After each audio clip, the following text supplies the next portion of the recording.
Hello everyone, and peace of Christ to all of you. Please invite your friends, and if you are a Muslim, welcome. And if you are a Christian, for sure you're welcome. And if you are an atheist, oh boy, come on, welcome. You know, because I'm bored, I said to myself, let us go, you know, like when you have nothing, I mean, I don't know, Muslims don't call us, they don't dare. So I said to myself, let us go and play.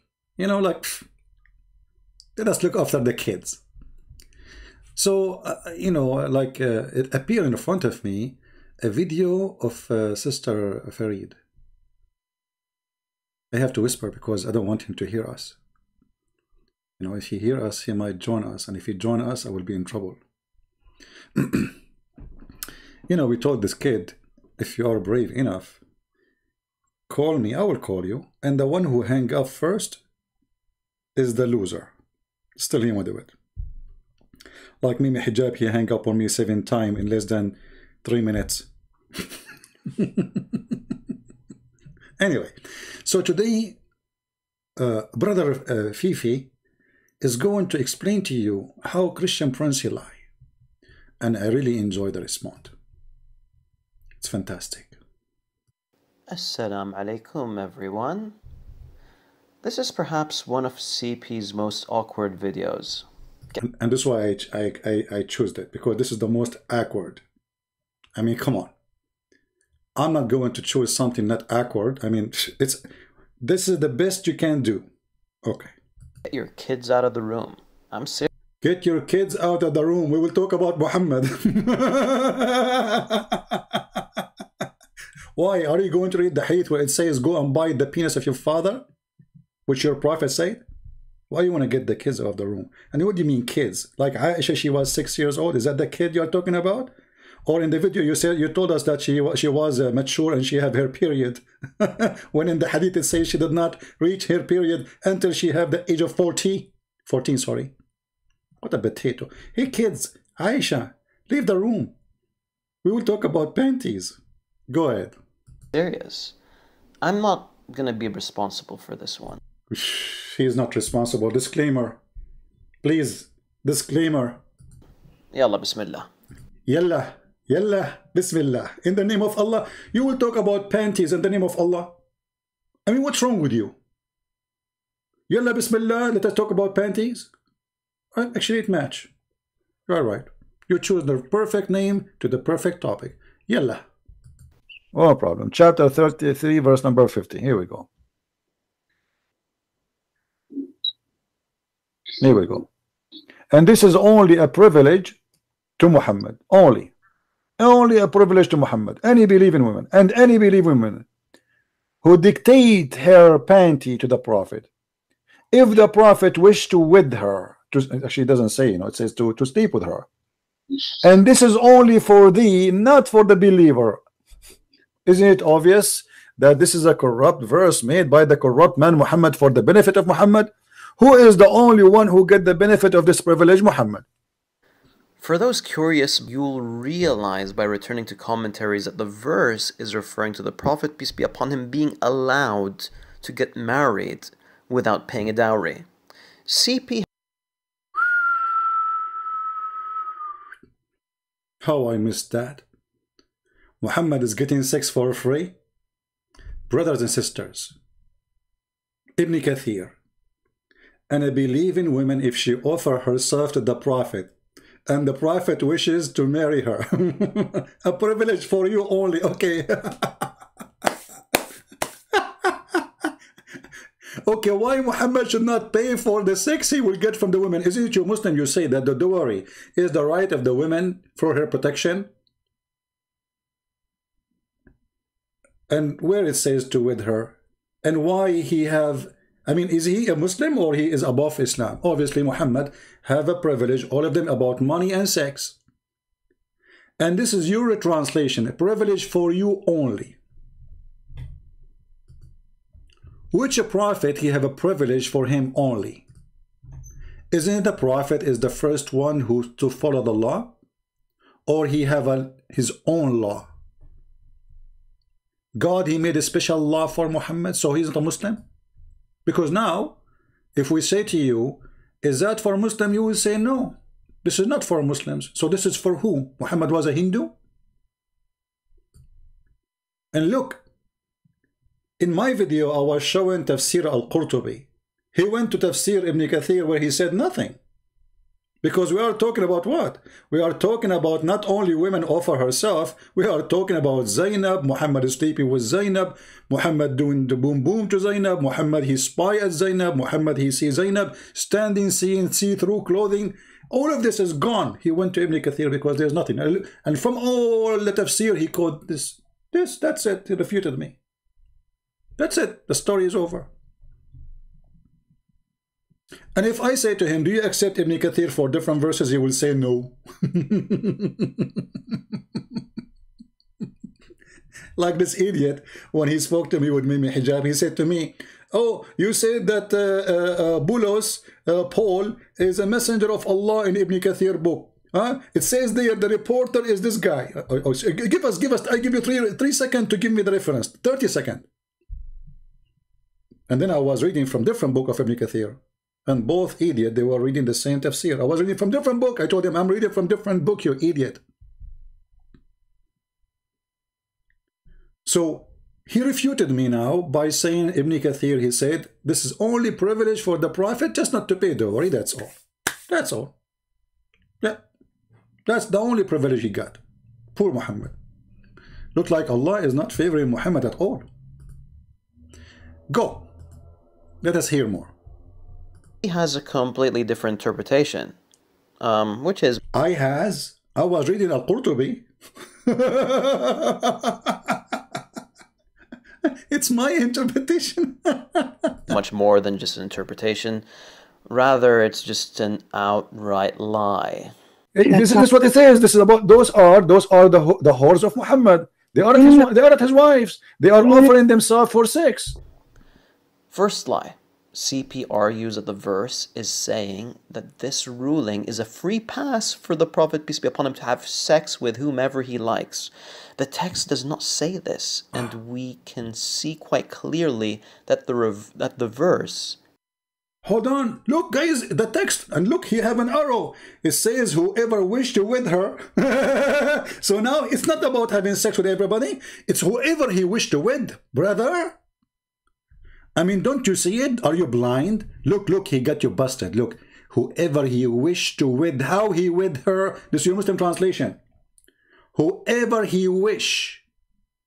It's not true. Not every woman he was to. Whoever he wished, but not every woman.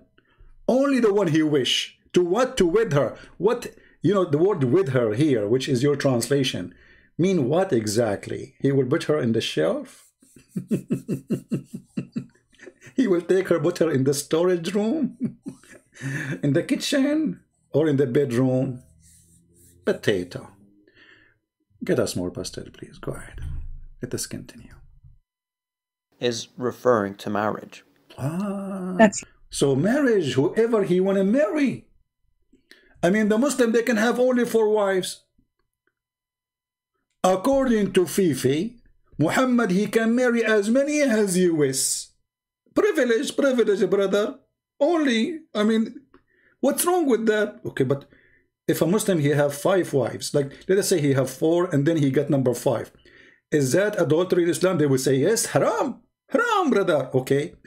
So Muhammad, wife number 5, wife number 6, wife number 7, wife number 8, wife number 9, wife number 10, wife number 12, to continue until tomorrow, are adultery. No.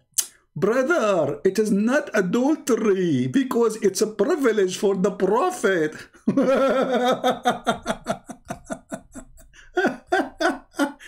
Unbelievable. So, the Prophet is a poor guy. I mean, come on, he have too much stress on him. And Allah give him privilege to his private part. Look, every sister Fifi, he can be 1 of 4 chickens, marrying 1 rooster. But her husband, he cannot marry the chicken number 5. Haram. That's adultery, fornication. But the Prophet, he can do fornication number 5, fornication number 6, fornication number 7, fornication number 8, fornication number 10, fornication number 11, 12, 13, 14, 14, because he's a Prophet. It's a privilege. I mean, come on. Have you been a prophet before? They will say to you, what about like in the Old Testament, it says there's a prophet, he have 700 wives. It's not God. This guy is a king and he was a lousy person. And even the God, he condemned his behavior. And the story even mentioned in your book. He have 99 goats. My brother, he have 99 goats.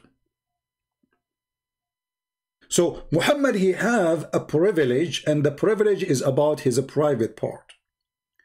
And yet, the Prophet, he don't have sex with whoever he want, only with the women he wish, between two brackets, with her. I'm convinced. And actually, I'm silenced. Continue.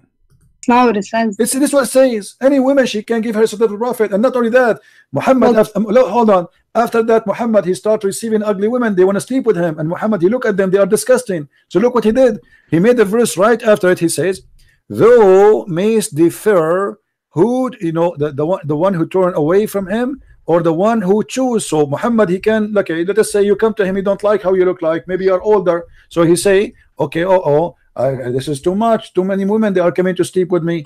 So what I will do now? So he made a verse says that Allah told me I might choose and I might delay the one later. So Muhammad, he was giving himself more excuse to use and abuse women, because there's many ugly women. They start coming to Muhammad, and the reason they want to sleep with him, because if they sleep with Muhammad, they will be considered as women of Muhammad, and that means they will have a free food forever. They will have a retirement plan.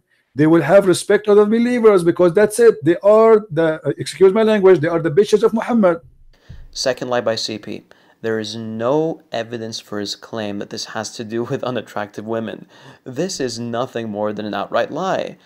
The previous verse, verse 50, doesn't even state that it is an obligation upon him to have intercourse with every woman that Look what? It's not obligation for him. It's a privilege. Do you see the difference between obligation and privilege? Isn't it you who posed for us a second ago saying this is a privilege? How a privilege will be obligation? Idiot. So he is trying to refute me, saying that this is not obligation. For sure it's not obligation, but now he have to give an excuse why he is not accepting the offers. Let us go to the hadith so we can laugh together. The yellow pages of the Muhammadan, the laundry of Muhammad.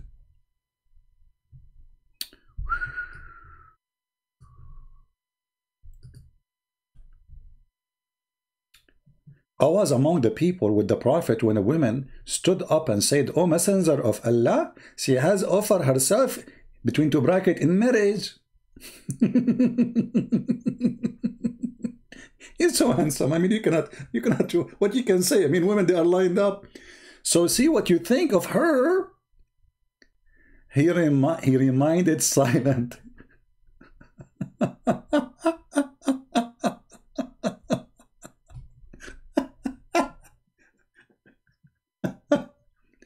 He got scared, like, what is that?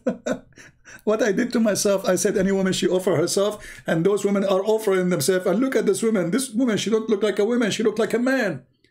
And the Prophet did not give an answer. He was thinking what I would do now. I will get rid of her. Then she stood up again, and she said, "O Messenger of Allah, you know, she had offered herself in marriage to you. So see, what do you think of her?" And Muhammad is not answering. Obviously, he don't like her. Like what? So a man stood up and said, "Marry her to me, O Messenger of Allah." He said, "Do you have anything?" Look, Muhammad want to do business. He want to get rid of the woman right away. Finally, we got somebody. Okay, do you have anything? The guy, he said, "No." He said, "Go and look. Even if you have a ring of iron, I will just take her away." So he went and looked, and he came and he said, I could not find anything. Not even an iron ring. He said, have you memorized anything from the Quran? He said, yes, surah such and such. He said, okay, I will marry you to her in the basis of memorizing the Quran. But the woman, she offered herself with the Prophet. So is it a privilege that if a woman, she offer herself to you, you give her to someone else? Did he even ask the woman, do you like to marry him? If this is marriage. Shouldn't he ask the women? I mean, the woman, she came, she said, I want Muhammad. I'm crazy about Muhammad. Muhammad, he is sexy and you know it. And then what do you do? Because she is a bad-looking woman, obviously. He gave her to someone else. Who gave you the right? Is that a privilege to the Prophet? I marry her to you? Or she gave herself to me, so now I own her. So I can give her to you. What is that? Based in what logic, what religion? A woman, she offered herself to the Prophet. The Prophet, he gave her to someone else.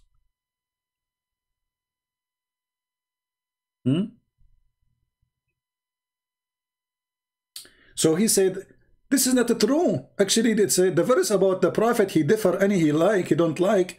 This is just, you know, it's not obligation anyway.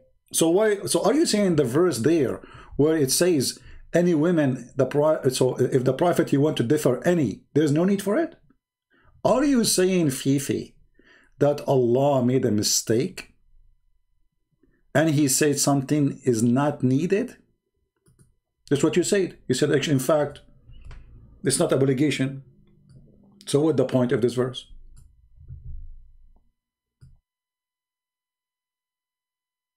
If it's not obligation anyway. Correct, guys? We heard Fifi saying that it's not an obligation. And as long as it's not obligation, that means there's no reason for this verse to come. To say, oh, okay, you know what, you can differ any, you can delay, you can refuse, you can accept. If it is not obligation anyway. So what the point of this verse? Obviously, the point is Muhammad giving himself an excuse that because he opened the door for offer. And people want to know why their offer is rejected.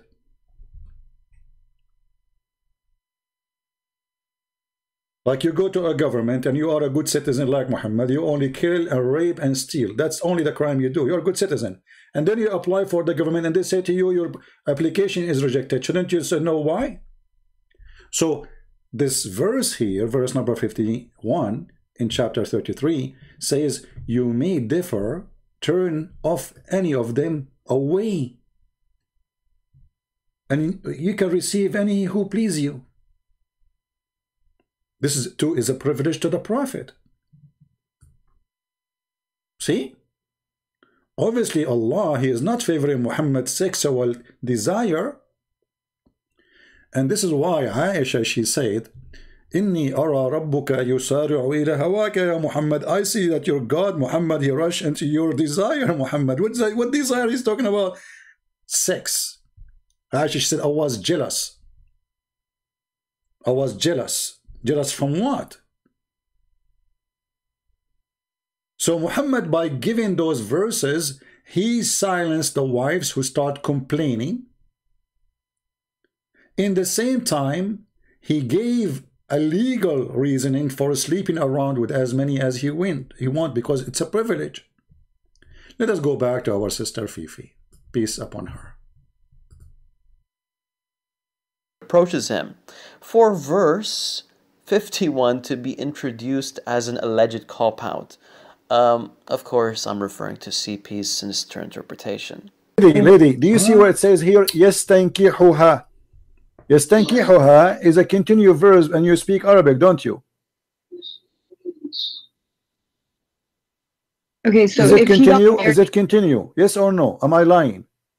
It's ing to F her. This is not to marry her. Marry, you marry only once. Okay, so why does it say if the Prophet wishes to wed her? What is that? What is with her? There's no with her here. Okay, So, and nikah in Arabic means marriage. no, let me show you. Here we go. I will show you from your Islamic website what is the nikah mean. Give me a second. Here we go. We don't make things up, lady. The third lie by CP is that the term yastankihuha does not mean to wed. In fact, the common usage of the term yastankih is to wed. His denial of this, in preference of to have intercourse, is one that is hate-driven. CP will be refuting himself shortly, by the way. Let us see. In Okay. Islam, marriage is not restricted of a platonic relationship between a husband and wife, nor it is solely for procreation. The Islamic term of marriage is nikah. You see it? Literally means sexual intercourse. So marriage is about. See how the CP he refuted himself? Fifi, he said, in few seconds the CP will refute himself. How? This is the refutation. Yeah, are you so you're saying? I'm not saying that. It's you who's saying that. There's no marriage in Islam. You don't use the word marriage. You say the F word. We, as an Arab Christian, we use the word zawaj. You, as a Muslim, you use nikah, the F word. It's quite funny how CP seems to think that he's found something here that's useful for him. It doesn't matter if the origin of a word is... Stop! The origin of the word. This is the origin, but it's the same word. What origin? And this is your Muslim website. They are not saying the origin, they are saying literally means sexual intercourse. And now Fifi, he will make a cartoon. Look at this cartoon. To refute me, cartoon. is used in a way if the common usage of the term has changed. Ah, the common usage, it says, but this is your website. This is published now, 2020-21. It says the word nikah literally means sexual intercourse, not used to be, idiot. Not one upon the time used to be, idiot.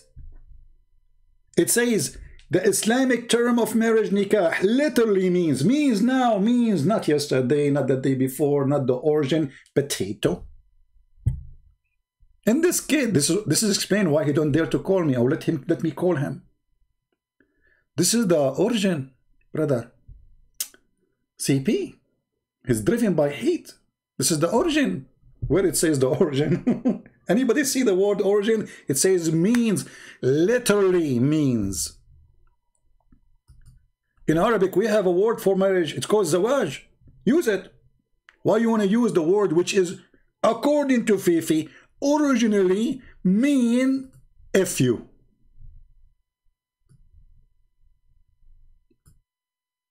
Why you want to use it? He just admitted, according to him, this is originally, brother, originally. But the Muslim website says no. Literally means. This is what it means. Not used to mean, before it used to mean, in the past used to mean, centuries ago it used to mean, thousands of years used to mean. It means. Means. And this is your Muslim website.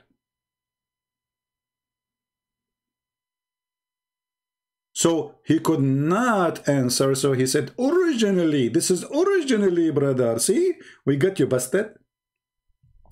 And now he will make a cartoon for you. So you can laugh. I want to laugh too. Originally. Play the cartoon for us. Imagine this scenario.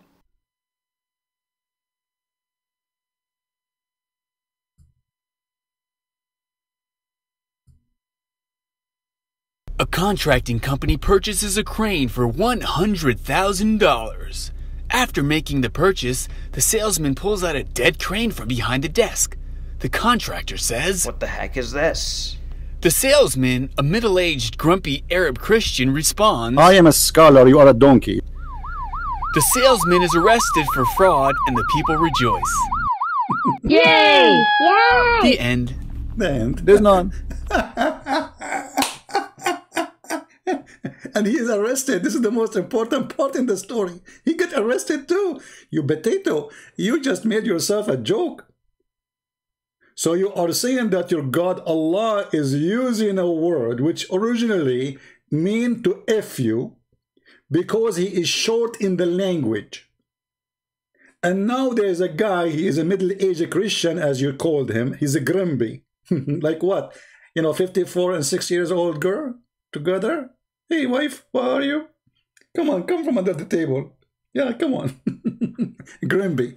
So, Allah, brothers and sisters, this is the origin of the word. Yes, this is true. Fifi agreed. It's the origin of the word mean to F you. And the word to F you became marry you. Subhanallah.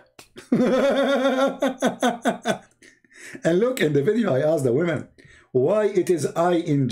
If you want to marry, you say I want to marry, not ing. You don't do marry every 5 seconds. You know, you marry the women once and that's it. Yes, tankihuha. So he is going to if her non-stop. Excuse my language. But I'm so glad about your cartoon. And obviously, you did refute me. Crane. Crane, the same word, crane, it can be used for the word, for a bird, and can be used for a machine. Like you idiot. The word you are using in the Quran for the marriage is zawaj. Zawaj. Let us show you something to get this potato busted. He is too little, but because I'm bored, as you see, what we can do. It's what happens when you are bored.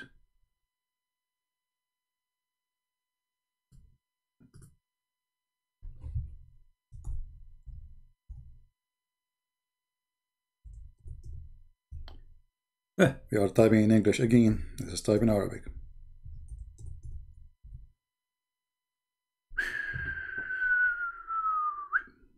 Me. Let us see how the word yankah will work for Fifi and Mimi and Sisi. This is a chapter 4. This is a chapter 4. It says the one who could not do nikah to the believing women, free believing women. You see here the word wed. This is the word nikah supposedly. They translate it as wed. Okay. You may wed believing girl among those who your right hand possess. What? This is what it says? Let us go back a little bit. It's forbidden for you, married women, addition to your mother, your sister, your daughter. Forbidden for you. Okay. Forbidden to do what? To do nikah. Okay. It says here, وَلَا تَنْكِحُوا مَا نَكَحَ آبَاءَكُمْ. If this is marriage, it's mean don't marry who your father married before you. Perfect. So the word here, the origin word is to if them. According to Fifi now, it's not to if them, it's to marry them. So marry not women who your father married or he slept with. Let us see. Forbidden for you, between two brackets, in marriage. Okay. Those following women. Your mother, daughter, sister, father, sister, mother, sister, etc. All of those women are forbidden for you to do nikah with them. According to Fifi, this is marriage. Let us see here. Also forbidden for you, women already are married, except whom your right hand possess. So you do nikah with married women, you marry them or you if them? They are married. You're a prophet, he made a verse in the Quran saying, you can do nikah to women who they are already married. So it's already, those women who they are already married, they are forbidden for you, except Do you marry a woman already married? Or you F them?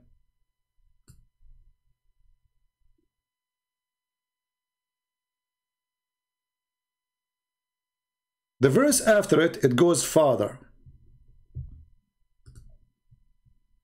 Hey, Abdullah, after we finish the video, my friend, I will let you call me, no problem. Just give me some time. I told you, finish the topic, we will take your call. You are welcome. Read this verse here with me. If any of you could not have nikah to a free woman, what he will do? Let us change the translator. Because it's lawful for you to sleep with your slaves anyway. So what do you mean wed? What do you mean wed? They keep repeating, saying to marry, to marry, to marry. Okay, as an example, Muhammad, he have a woman, she is his slave. Her name is Mary the Copt. Did he do nikah to her or he didn't marry her? The answer, he did nikah to her. And this is the story where Muhammad got busted by his wife and she found him sleeping with Mary the Copt.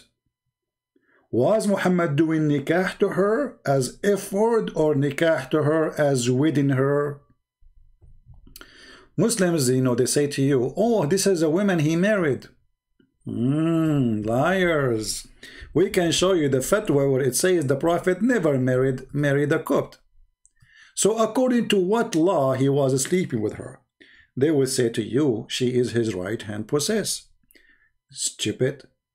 The right-hand process is women who they are slaves from war. Mary, she is not. She was a gift. Your prophet here received gift of human trafficking. He received the gift. He opened the box, Amazon shipping. He found Mary, her cousins, the whole family shipped to him.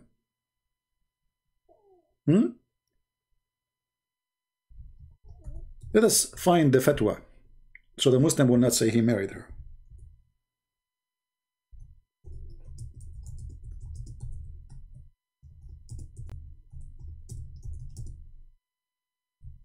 You know them.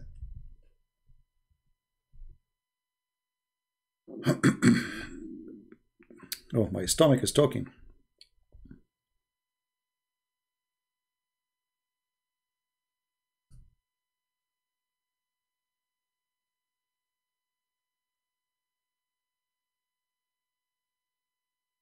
Okay.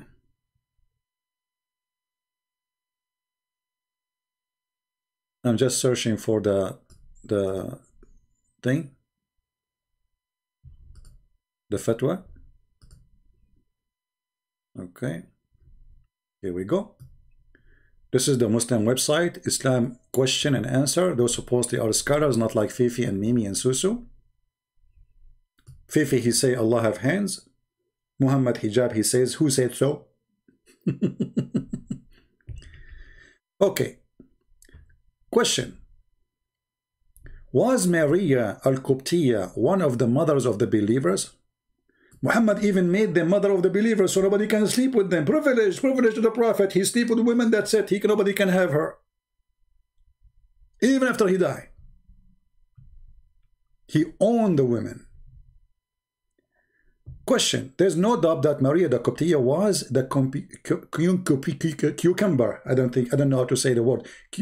Concubine. She was the cucumber of the Prophet. He insert her as he wish. Praise be to Allah. The answer.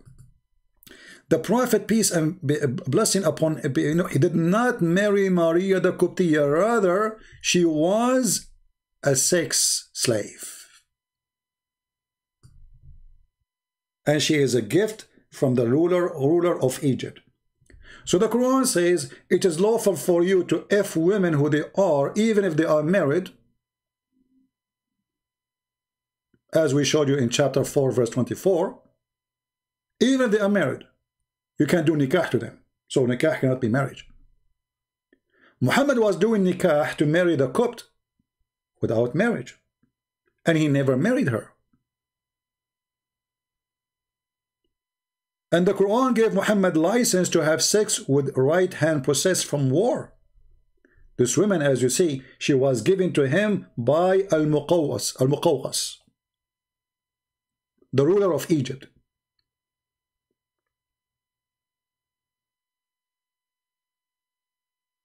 And she was a Christian woman. He used to rape her every day.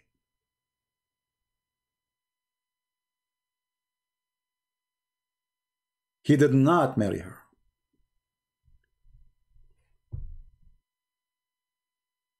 What kind of a man he is?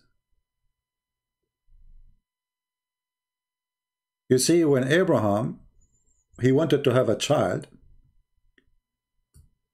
and Sarah is old, and he is old, and she cannot have a child, he married his servant. He did not jump in her bed and rape her. Muhammad the rapist was raping his slaves, who they are not even from war. Not only Sophia and Juriya and endless number of women, who they are married. He slept with her, slept with them, and he raped them. Muhammad even, he go after the maid. She is a maid. She's a servant, slave, yes. But there's no license in the Quran. It says you can have sex with women who they are given to you as a gift. It's only Malakatul Yamin. You can ask, what is Malakatul Yamin? You will see they are the captive of war. What is Malikat al-Yamin? I will search in Prophet Google, peace be upon him. And right away we get the answer. IslamicCity.org. IslamicCity.org. Ask an imam. Yeah, I think this is Fifi asking the question. He says, I am a Muslim boy from Bahrain. Okay. So he's asking, what is Malakatul Yamin? What is a Malakatul Yamin? No, this is very long. I will read all of this. What is that? Give me a break. By the time I finish it, the people will be sleeping. Okay.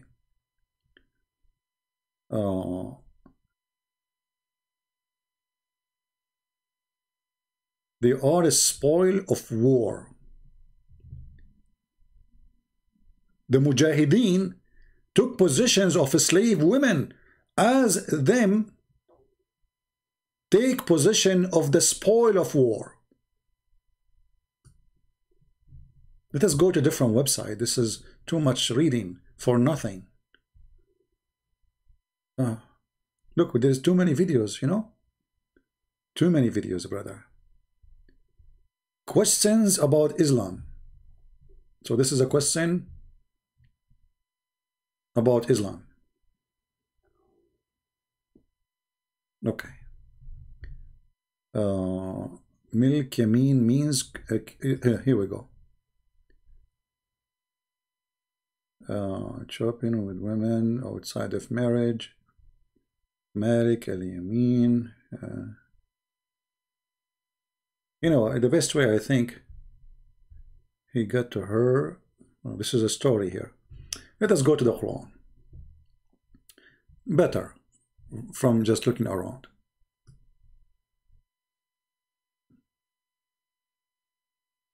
Actually, it's in front of us where we are looking. Here we go. In the Muslim translation, it says the captives. Read it. It's forbidden for you, married women. They are forbidden for you. Save those who they are captive. What do you do to them? You do nikah. So they are captive. Those are the right hand possessed. Why don't I go and look around? It's in front of us. So Muhammad, he legalized it, and he using the if word instead of the word marriage, because there is no marriage in Islam. You know, when Muhammad, he said, if any man and women, they like to if each other for 3 days and 3 nights. Did he say the word marriage? Did he mention the word marriage? Let us go and see.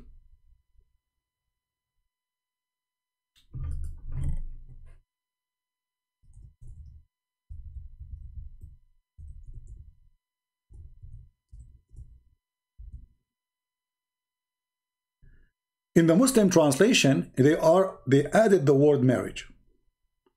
But is it true the word marriage is there? No, never. Read carefully. أيما رجل وامرأة توافقا فعشرة ما بينهما 3 ليال فإن أحبا أن يتزايدا أو تتاركا. Can we take this to the Google translation? Shall we? And then we will find there is no word marriages exist. And look, the chapter name forbidden it of nikah al-mut'ah. Okay, if nikah is marriage, Fifi and Mimi, they get upset when I say sons of mut'ah. Well, if mut'ah is marriage, why you get upset? Go watch their video. They said, do he dare to say that to us face to face? So, nikah al-mut'ah then, it's not marriage, obviously. So, if I say to you, nikah, you are sons of mut'ah, obviously you did not understand it son of marriage. You understood it as son of prostitution. For this is nothing but prostitution. What is the marriage here? And now if we take this hadith and we take it to Google Translation, peace upon him, and we click at translate, in front of you the Arabic and the English, which means that both sides now will turn to be English. Translate to English. The challenge is, are we going to find here in Arabic the word marriage? Or the Muslim, they inserted it here to marry temporarily. What kind of religion this religion is, to marry temporarily? Let us click at translation. I want you to focus with me, please, in the Arabic translation, where it's going to turn into English by the magic of Google. Find me the word marriage in the Arabic translation.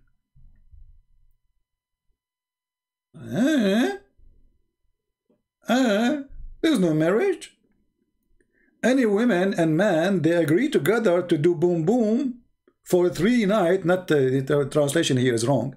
10 nights, 3 nights, and they'd like to increase. They they increase. If they like to to leave each other, they can leave each other, but there's no marriage.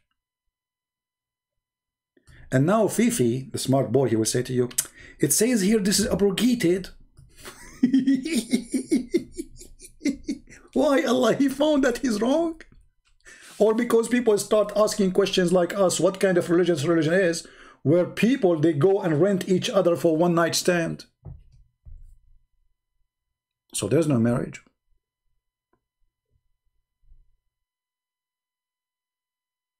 This is marriage? To hire a woman to stay with you for 3 days, this is marriage. And she get paid for it.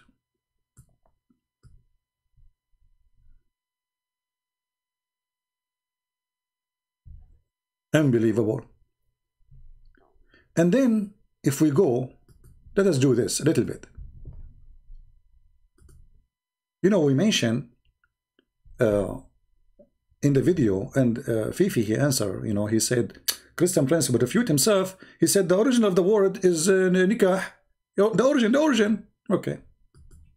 Let us go there.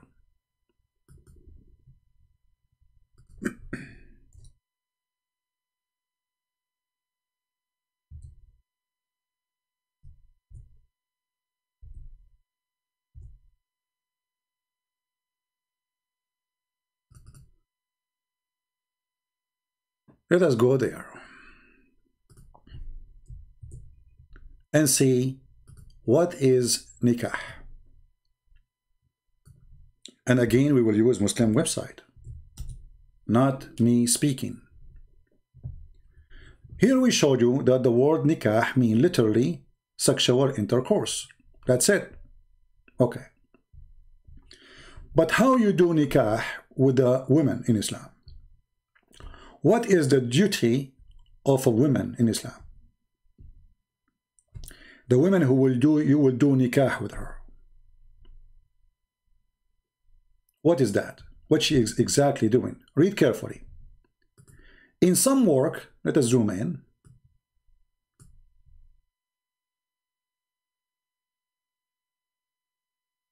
In some work, yes, this is a contract of work.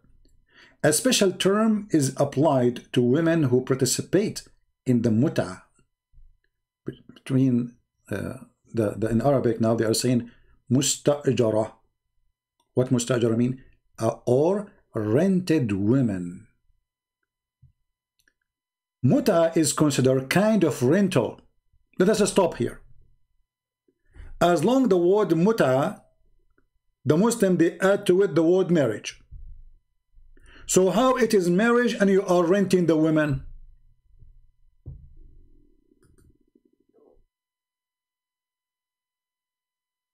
Are we following, people? How this is a marriage? Oh, the screen is off. I apologize. Okay, it's on now. It's on. So how it is marriage? Let us read carefully again from the beginning. In some work, a special term is applied to a women who participate in muta mustajara or rented women. Great. Fifi said the word nikah mean marriage. Nikahul muta, marriage for pleasure. I'm just replacing the word, right? The one he is using. Okay. How she is marriage for a pleasure and you are renting her?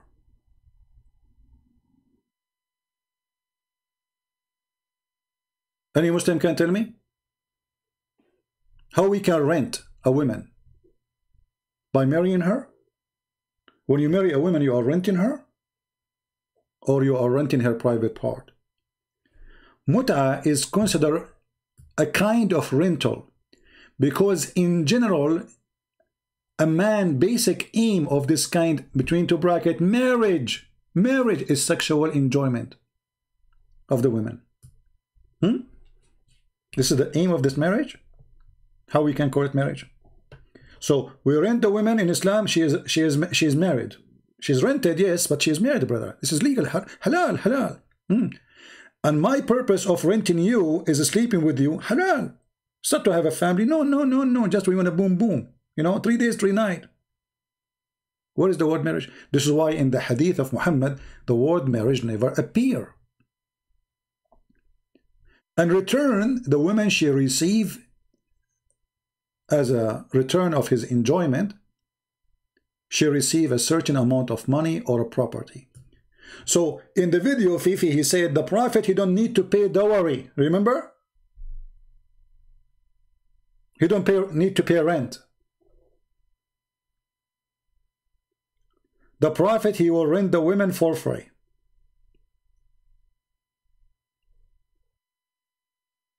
Rented women? In defining rental, just says that this is gained possession of the benefit of exchange for a specific sum.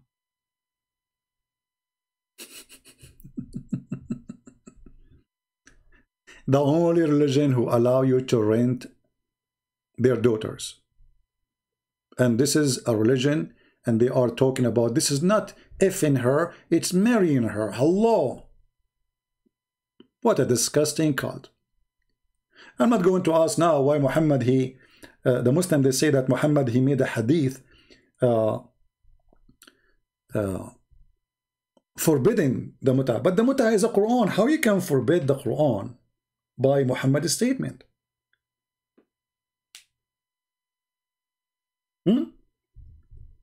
Allah, he said you can rent women.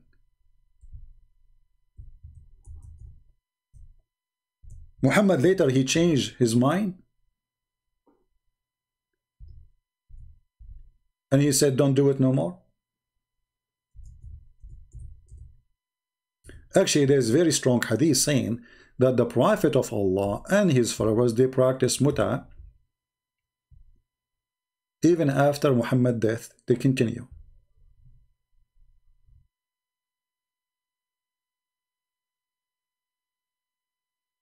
right?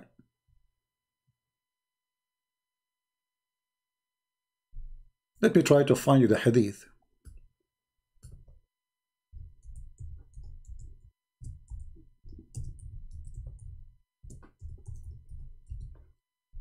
Give me a second.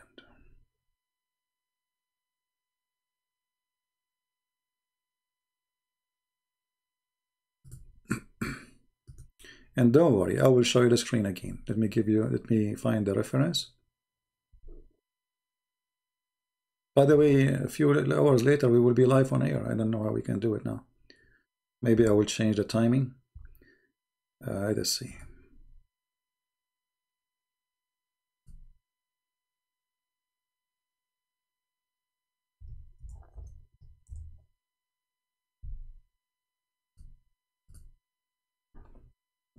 All right. This is Sahih Hadith. This is Sahih Muslim. The book of effing, not marriage. You see, they say the book of marriage. As you see, this is muta. What marriage? You rent a woman, this is marriage? All right. So here it says, Ibn Jurayj reported, and now Fifi will say, Ibn Jurayj is a liar. He's a very well-known liar. All the companions of the Prophet are liars. And even the one who came after the Prophet, we are liars. The Muslims, they lie a lot of lies about the Prophet, because we Muslims, we cannot trust them. Anything the Muslim they say to you negative about the Prophet, they are not really, those are liars. Ati reported from Ibn Jurayj, Ata, he said, Abdullah came to perform Umrah, blah, blah, blah, blah, blah, blah, blah, blah, blah, blah, okay, and says, and then we did mut'ah. He mentioned the temporary marriage. This is your translation. Whereupon he said, yes, we had been benefiting ourselves by temporary marriage during the lifetime of Muhammad and during the time of Abu Bakr and Umar. So this is after Muhammad he died. Abu Bakr, he became a caliphate. Umar became a caliphate, and the Muslims still practicing renting women. So what happened? And this is Sahih Muslim. And let us put it for you on the screen. I know you are complaining. Again.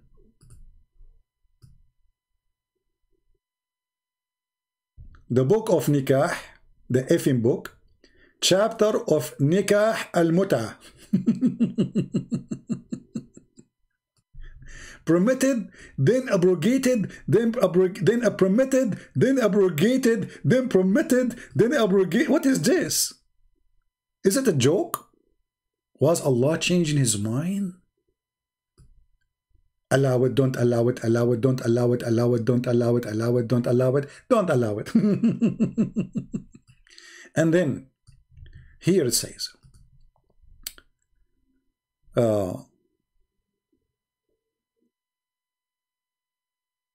they are asking him about the nikah al-mut'ah, which means to F a woman by renting her. He said, yes, yes, we did it.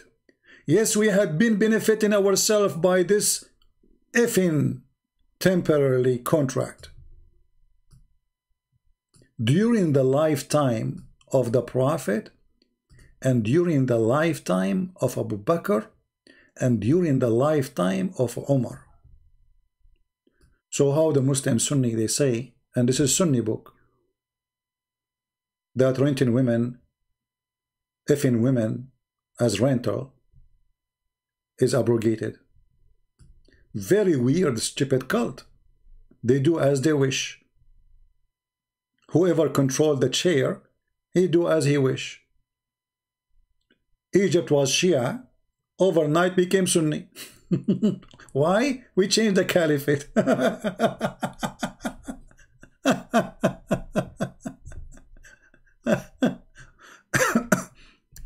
So now let us continue with the video of our sister Fifi, because this is taking so long. But it's fun, isn't it? You know what we would do. We are having fun. Okay. He slept with many women, but there's none of them became his wife because it was just for fun. Fourth lie.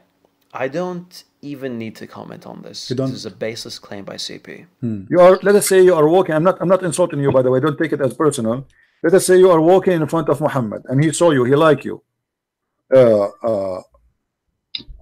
According to Islam, if his eyes fell onto you, which means he saw you, he liked you, your husband, he have to divorce you immediately so Muhammad can sleep with you. قال ابن العربي.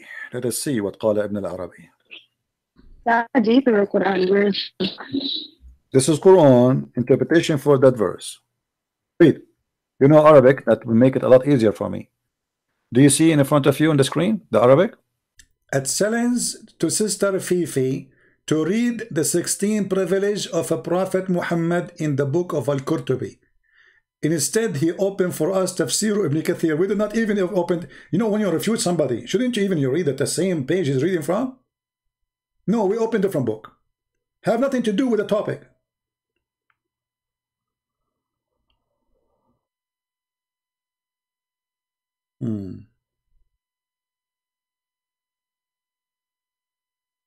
This is what I was reading, Al-Qurtubi.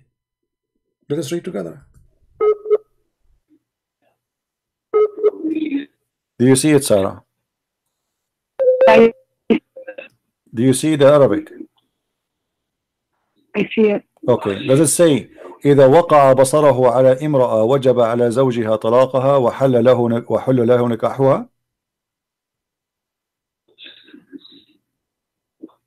How disgusting that is. You just said you don't accept that. If Muhammad, he look at you and he like you, your husband must divorce you immediately. So the Prophet, he can, with my respect to you, he can sleep with you. Fifth lie. CP makes the claim that this is according to Islam. And that's just the way it is. Now, in reality, it's a fringe opinion that seems to have only been attributed to Al-Juwayni.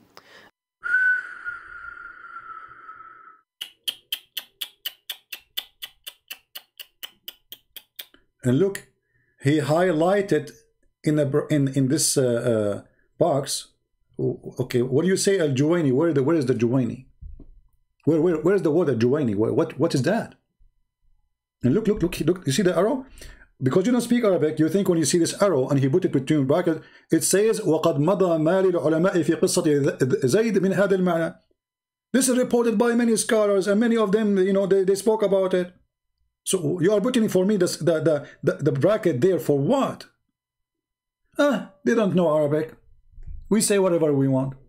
The source that CP provides is Ibn al-Arabi, who actually points readers to a previous section in his commentary where he actually refutes this report and points out that it's weak. Potato. In this bracket you showed me in the screen, it's refuted? You coward potato? Where?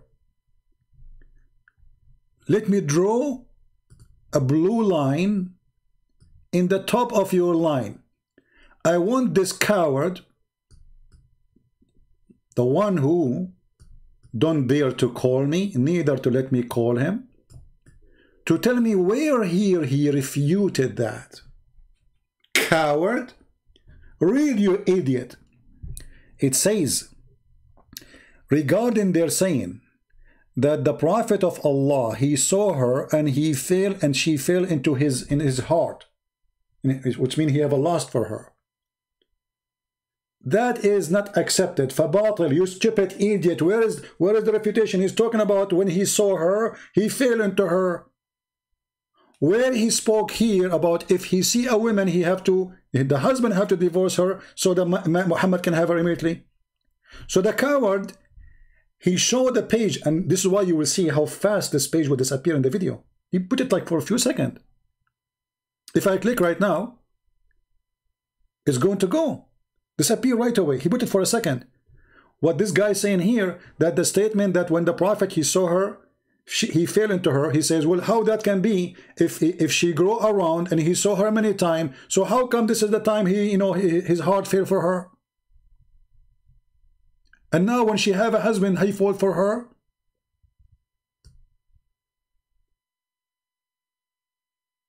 And did she offer herself to him? So he's saying, Zainab, she did not offer herself? Which is that have nothing to do with our topic.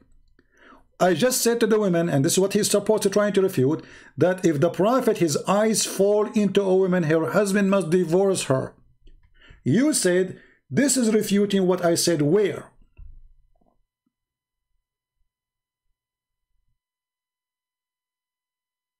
Coward. And now if we take it off, you will see that this statement appear in the screen for a few seconds. Let us go back. How long he will put it in the screen? A previous section in his commentary where he actually refutes this report and points out. Coward, this is not the same commentary, and you're an idiot. Let me show you. The same statement and the same book, and you are a potato.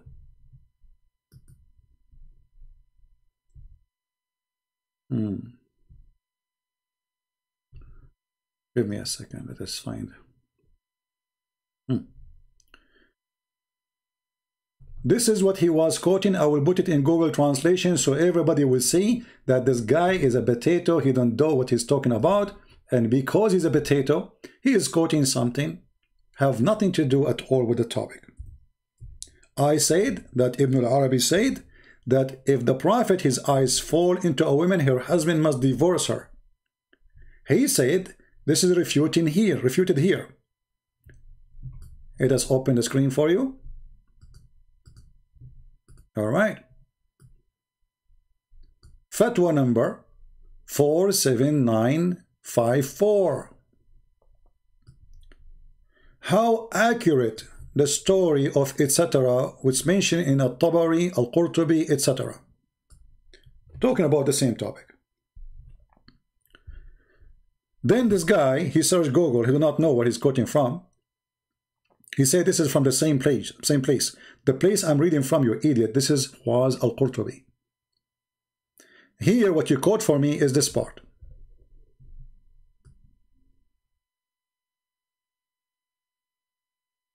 Until here. This is what appears in the screen. So now if we click at translate using Google Translation, are we going to find any relationship of the topic we are talking about, that if the prophet, his eyes fall into a woman, her husband must divorce her? Or here he's talking that when he saw her, the statement when they say in the tafsir, that when the prophet, he saw the women, which is Zainab, he liked her. She entered his heart. That statement is batil, can't be accepted, because he was with her all the time. And at that time there is no hijab, which means she is in front of him wearing no hijab, so he can see how beautiful she is. So how she grew up with him and he grew up around her, or they are living around, and he did not notice her every hour. And he did not fall in love with her until she have a zawj, until she have a husband. So this guy is trying to refute a logic, but he's not refuting the story, because he is just trying to say, but this is not right. Let us use Google Translation and show you how this guy he lied by saying that this is refuting by the same guy. It says the narration are not corrected about what? Imam Ibn al-Arabi Malik, he said, as if they are saying that the Prophet, Allah pray on him, not for him, he saw her and she fell in his heart. Then it's a void. If only her husband has a gift. The translation is really stupid here. So, I mean, Fifi, he knew Arabic, and he knew I'm not lying. In front of you it says. So, they live together, they are around each other, and then how come now he noticed her that she is pretty?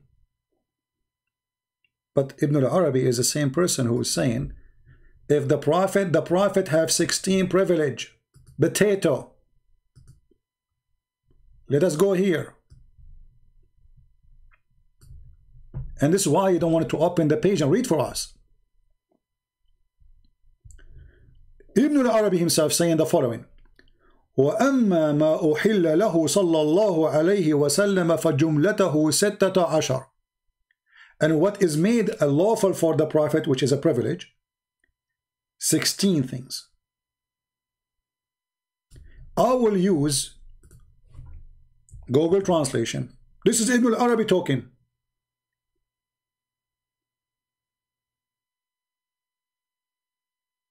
And Al-Qurtubi is quoting Ibn al-Arabi about the privilege of Muhammad. Now, if Al-Qurtubi is a stupid and he is a scholar, so you Muslim, you call him a scholar for what reason?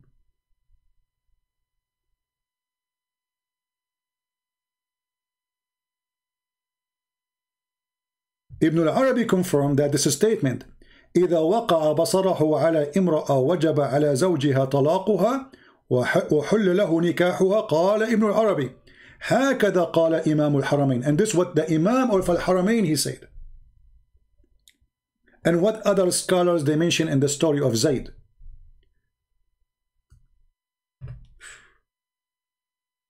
And this is refutation supposedly.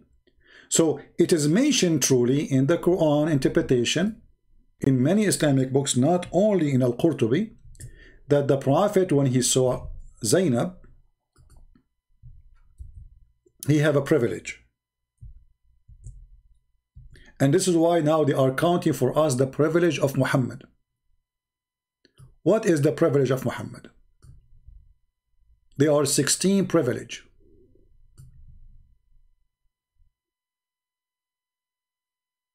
They are 16 privilege. Let us find them.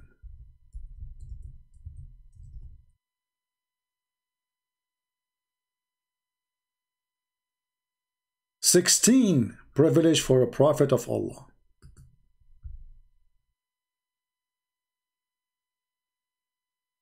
What are they, the 16 privilege? He start counting for us the privilege Muhammad he have in this page. And then until he arrived to the 10, most of them is about sex and booty. The best of the booty, privilege given only for Muhammad, the best of the booty, the best of the money, the biggest TV screen. And then he arrived to the one number 10. And he say here,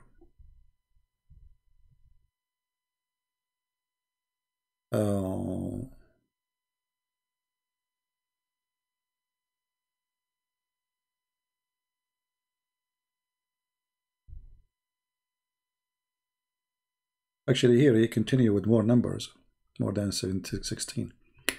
Here he says, number 10, if his eyesight falls on the woman, her husband must divorce her and her marriage is permissible for him. Fifi, he said, well, no, he have to wait iddah. He have to wait 3-month period. That is the important now. Because I said, so he can have her immediately. Yes, immediately. Waiting for the iddah will not change the fact that she is his. That's it. The husband, he must divorce the wife for who? For Muhammad. Who is going to sleep with her when the 3 months is over to be sure she is not carrying a child from the previous man? Muhammad. So immediately. She is his immediately. If his eyes fall on a woman. And why Fifi did not read that for us and tell us why even you Muslims saying this? Instead, he quote for us saying that it doesn't make sense that the Prophet, he saw her and he fell into her because she was around. This is what Ibn Arabi was saying in the quotation Fifi was saying. He did not deny that Muhammad have a privilege. You see the coward? I will give you the link for this, and you can use Google Translation yourself. You do not need to speak Arabic. It's a privilege. They are counting his privilege. Here there is no opinion. This is not opinion. The privilege of the Prophet. Only Muhammad have those privilege. If his eyes fall into a woman,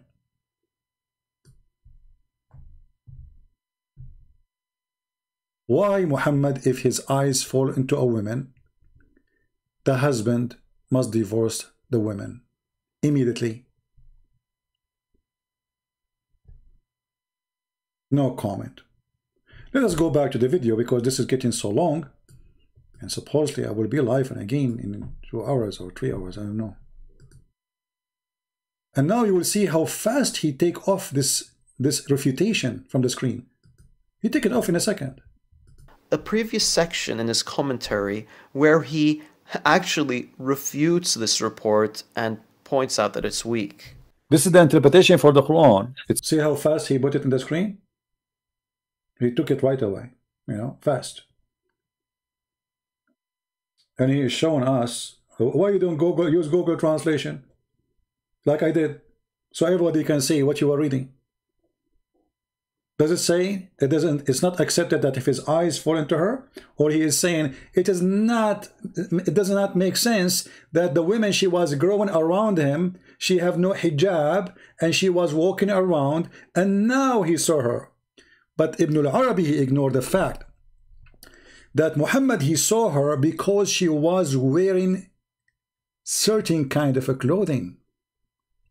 Not only she was around. There's a huge difference. There's a woman, she dressed always outside. I see her, I say hello to her. And one day you see her almost naked.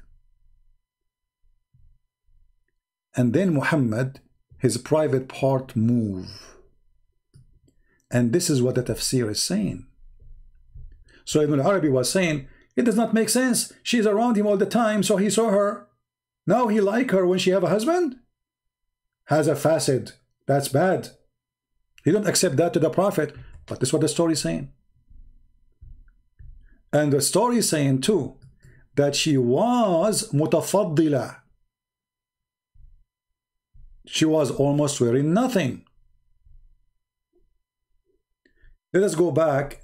Maybe we need to use Google Translation again. Let us go back.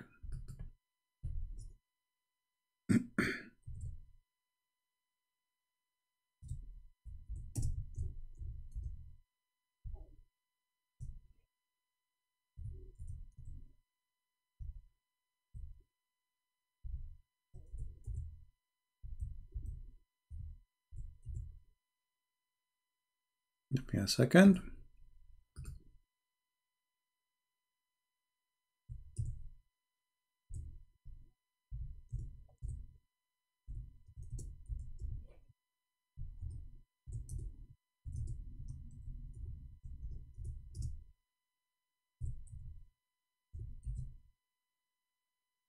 All right.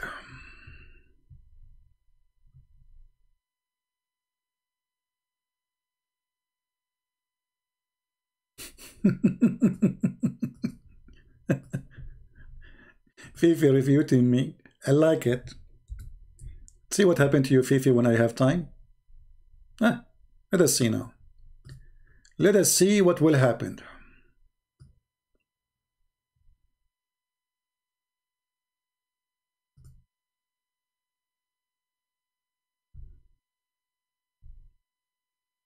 Give us a second. A moment. And everybody will laugh.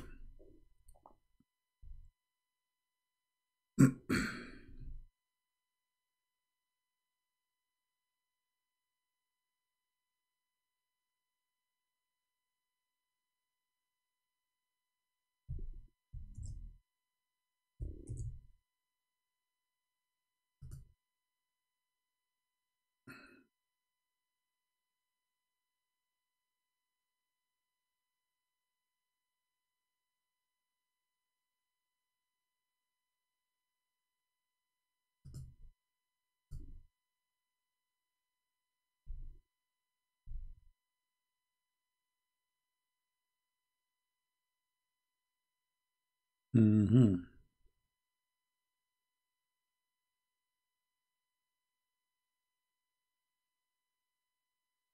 I have the hadith in front of me, but I want to find an authentic website. So then I say, oh, this is just, you know. Okay.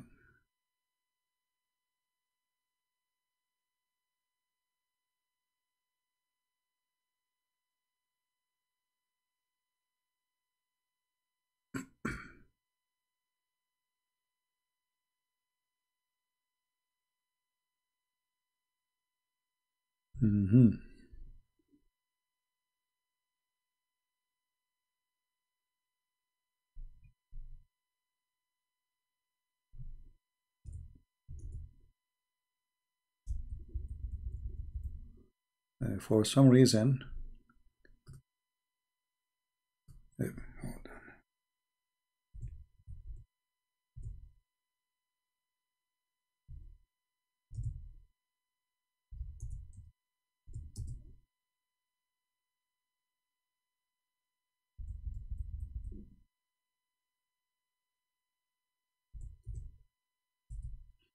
See, because you know we do not need to prepare for what we do here, what we say. You know, you need to find the reference, so people will not say he is making things up. Here we go.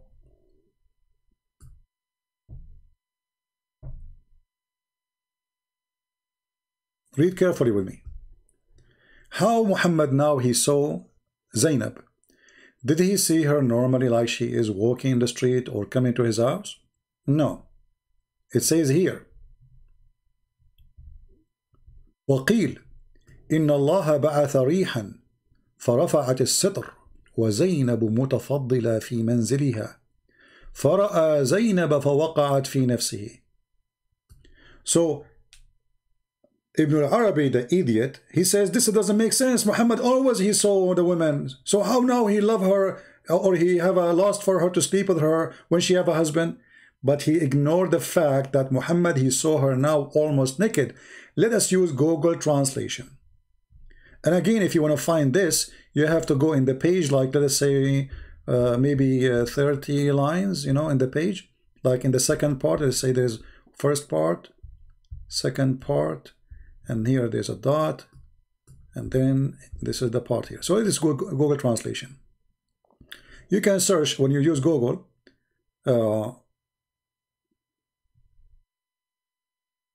Search for the word wind, maybe, in the page. That Allah he sent wind, and that lift up the curtain. And Zainab, she was mutafaddila, which means she is almost wearing nothing. She is wearing clothing, you know, fit for a wife in the house.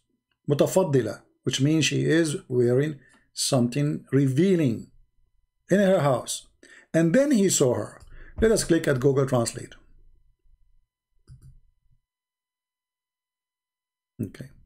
And now let us search for the word wind, so we can find it easy in the page. So Allah, he sent wind, so she lifted the veil, and Zainab, who was mutafaddila, not best, mutafaddila, Google translation is translating the word mutafaddila as best. She was almost wearing nothing in her house. And then he saw Zainab, and she fall into himself. He have a desire. So the quotation, this potato he was quoting for us, this guy was trying to refute this point here. Not about any woman, his eyes fall into her, her husband must divorce her. He said, but Zainab, she was with him all the time. He saw her many times. Even before the hijab was revealed, which means she was showing her hair. How come he did not like her? How we knew we didn't like her? I believe that Muhammad was sleeping with the women long time ago. I believe Muhammad, he married her to Zayd so he can have access to the husband, because he is his son. So if people, they ask him, if the wife, she asks him, where are you going? He say, to my son. In the same time, he is sleeping with the women. I believe all this story here is a fabrication. Muhammad already is fornicating with the women, who is his own son by adoption. And here ask yourself a question. This is what the Muslims say about their prophet. not the enemy of Islam. Why the Muslim want to say this, and why it is in their book? And the guy, like, did the Muslim threat him, change it, take it off? Did anyone call Al-Qurtubi a liar? Did they say you are not a scholar, you are the donkey? Why you publish his book? Why you call him Imam Al-Qurtubi? Imam. Why you call Imam Al-Arab, Ibn Al-Arabi? So the Muslims are reporting this story for us, and now the Muslim trying to deny the story which they reported for us. Can you believe it? And here you need to ask yourself a question. What this garbage is about? I mean, why all of this about sex? Muhammad, he have many wives. Muhammad, he have unlimited number of slaves. Why he need to take this woman? Because she is so beautiful and she is so white. And Muhammad himself is obsessed with white women. Read carefully. She have something special. Zainab, the Prophet once come to Zayd, which means the house of Zayd, asking for him. Okay, so he saw Zainab standing, and she was a beautiful white jasima, which means she was big. You know, in the old tradition of the Arab, if the woman is skinny, that means she is not healthy. Nobody will marry her, and nobody would like to have her as a wife, because obviously she is not healthy. This is their tradition. So the bigger she is, the hotter she is. Yummy, yummy. So she is so big and so white. And Muhammad, he saw her, and she was the most perfect woman of Quraysh in her beauty. So there is something special. Muhammad is following his lust. Muhammad already have wives. What we will do with the wives he have? Why he need more? Give me a reason. The Muslim, they can have up to 4 wives. Muhammad already passed that number a long time ago. Why he need this woman? She's white. She's massive. She have big boob. And you know, big boobs in Islam is so important. Even Allah in the Quran, he promised Muslims when they go to the heaven, they will have women with big boobs. Which is additional proof that Allah must be God. Because who is going to promise us big boobs save Allah? Only Allah can promise such a promise. Only good gods can promise such a promise. Bad gods will promise you women with small boobs. And then what do? You send them to Thailand to have a surgery? Think about it. So Allah in the Quran, he described for us the heaven. He says, okay, you will be sitting in your reclining in your couch, okay, and now that you have a grape, and then they will give you a wine mixed with zanjabil, which means ginger, and then women with big boobs. I don't know even how to say the word. Let me read it. Now Fifi will make fun of my English. Follow potatoes. Batatas. This is big potatoes. This is big potatoes. Allah, he promise you women with big potatoes. Hey women, how is your potatoes doing? Big potatoes. We do not need you no more. I will convert to Islam, and then I will go and get big potatoes. What do you think? Huge one. Potatoes. Look, it says there, follow potatoes, you know, something like that, you know. What is it? And supposedly they are refuting us. I mean, like, we got them busted. I mean, like, silence. That's it. That it. Christian Prince is silence. We refuted him. Lie number what?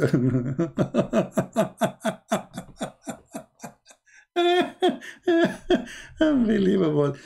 So beautiful. Let us finish this video because it's getting more hilarious at the end.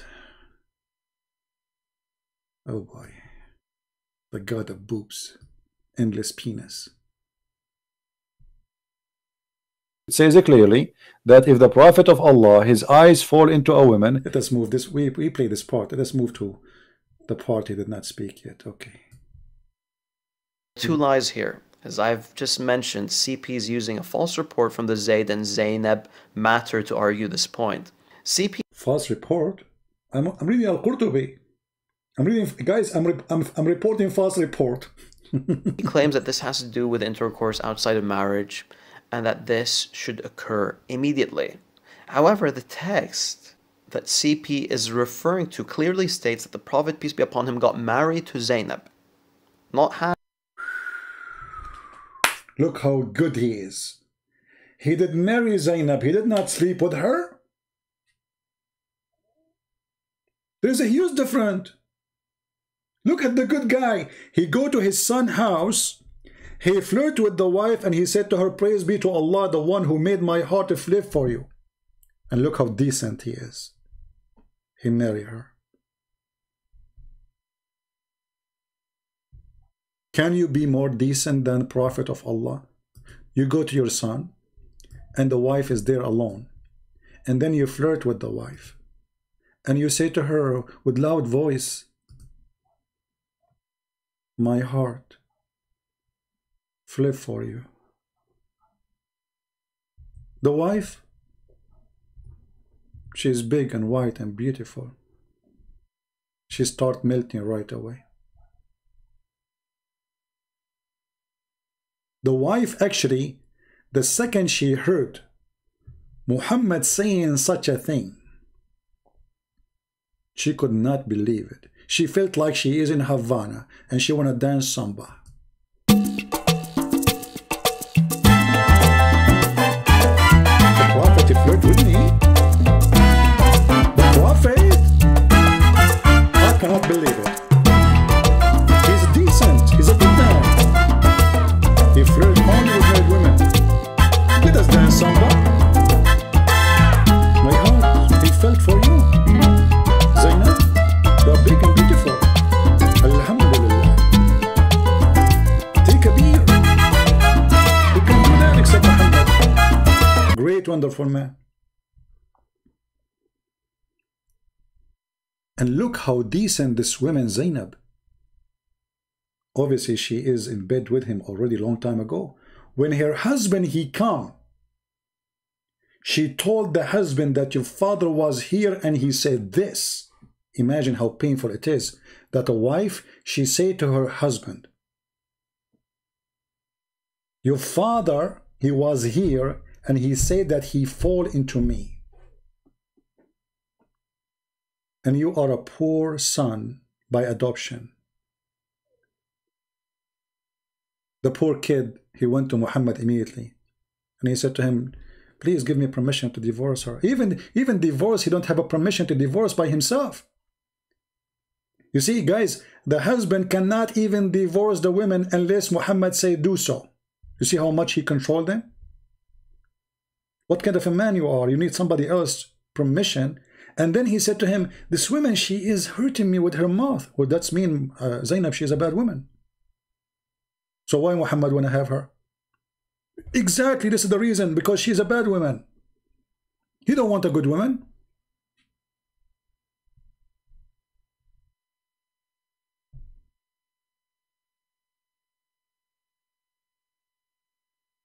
Do you see? Muhammad do not need good women. He want a bad woman. She is a bad woman, obviously. And you know, imagine if you are just a woman who is married to a friend, you know, I mean to your husband, and he have a friend, not your father by adoption, a friend, just a friend. What kind of a friend? He go to his own friend house and he flirt with the wife when the husband is away. And I want Farid to tell me why he did not mention that Zainab, she said that each time Zayd he tried to sleep with her, Allah, he made his penis swell.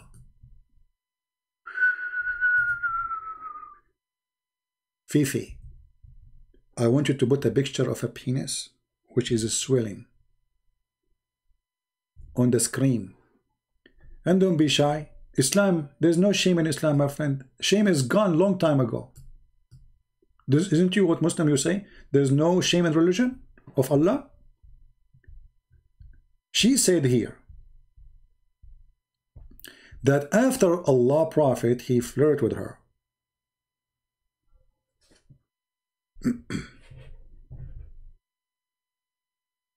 Let us go and see where it says each time he want to have sexual relationship with her. Give me a second. I mean, and you people, you say the Prophet, you don't have miracles? Liars. Let me show you this miracle. The penis is swelling miracle.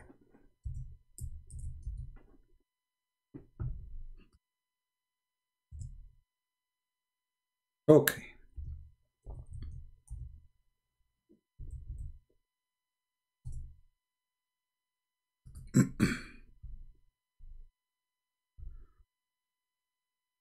I'm trying to find the story.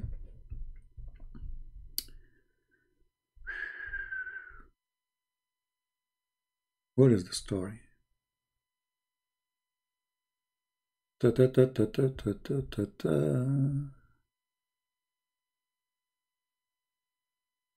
Okay. Da, da, da, da. All right. Da, da, da, na, na, na, na, na, na, na, na, na, na, na. Okay. Da, da, da, da, da, da, da. What happened here? Hold on. This. Okay. Hold on.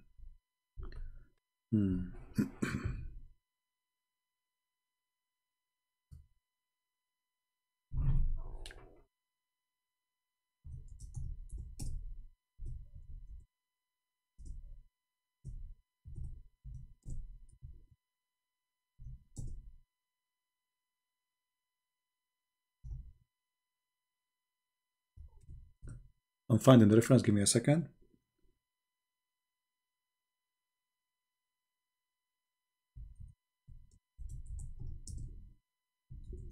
I will show you a miracle which no other religion and no prophet have such a miracle like this. Clear proof that Muhammad is a prophet of God.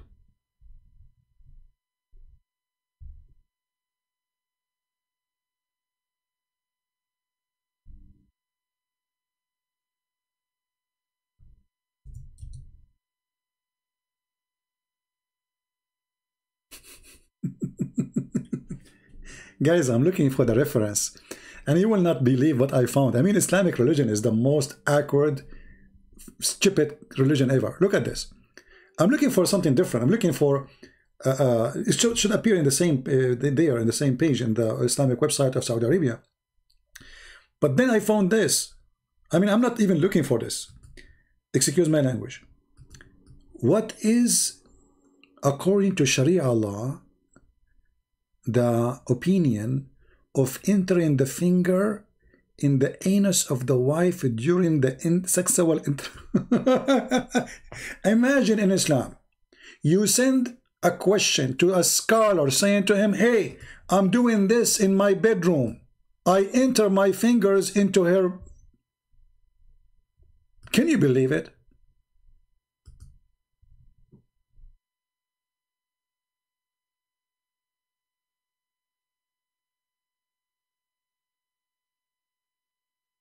The translation, it says, cannot be translated. Why it's coming like this? Unable to connect to the shared server. What is that? It says Swedish. Hold on, let me change. For some reason it says, choose it as a Swedish. Google is confused. I think this is a Swedish language.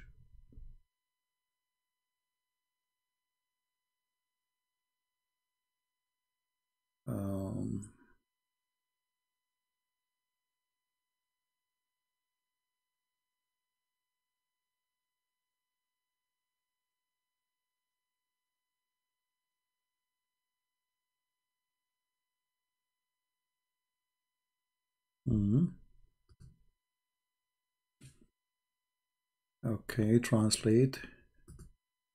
This is not Swedish, this is Arabic. Hello. Okay, choose another language. Translate into English, okay.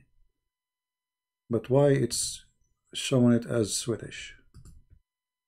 Let's try again.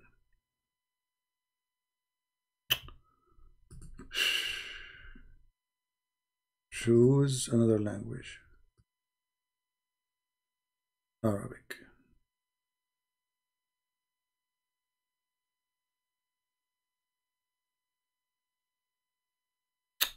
What's wrong with this stupid Google? It was working fine. Choose another language. Okay. English. Okay. See, for some reason, it's showing me here that this is Swedish. I mean, how this has became a Swedish, I don't know. Stupid Google.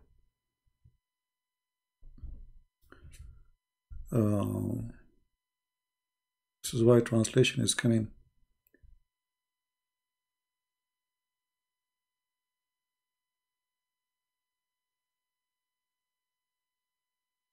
Translation is very weird.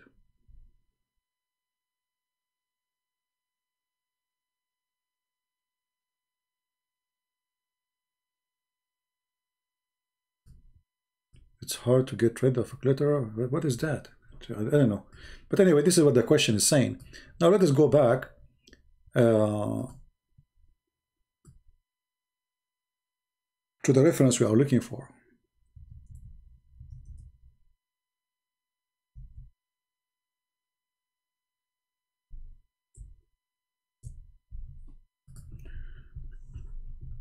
Oh boy.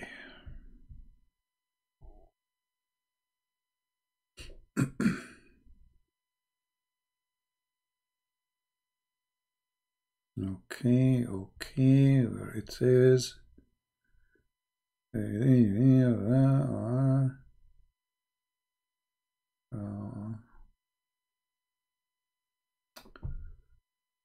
me a second. Something not right.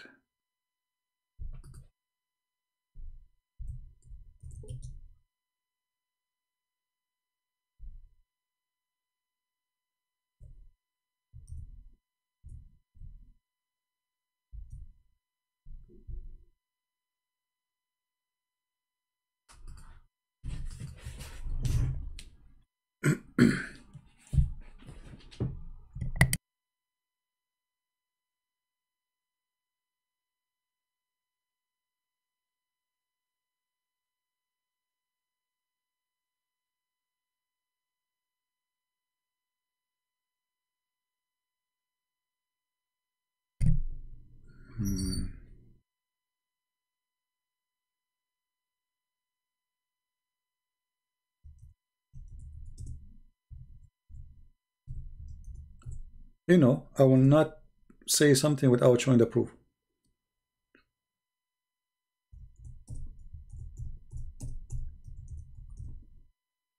Because you know them.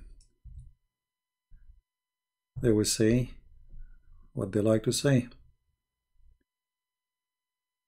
Okay.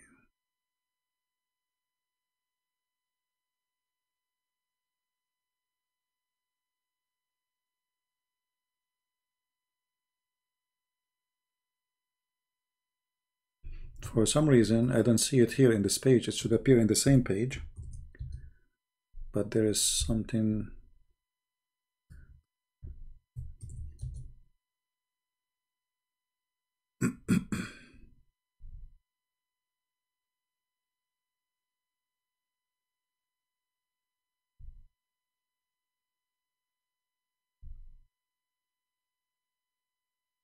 Okay.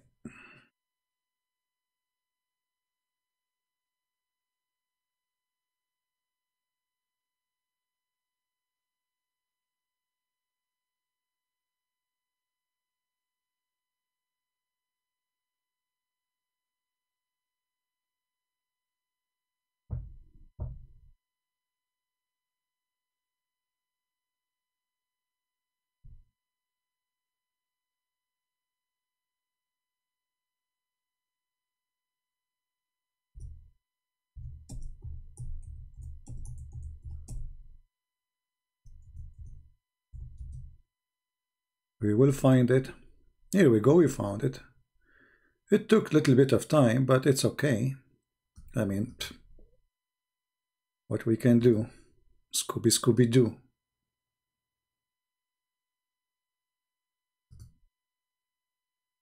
And the website is not opening. The circle of death. Let us try a different website. Hold on. All right. You know, I was trying to get in the official government website of Saudi Arabia, but it not open. So now we have to switch. I had to switch to the government website of Jordan, and here it says, and I will post the link for you. Give me a second. Let me post it for you first.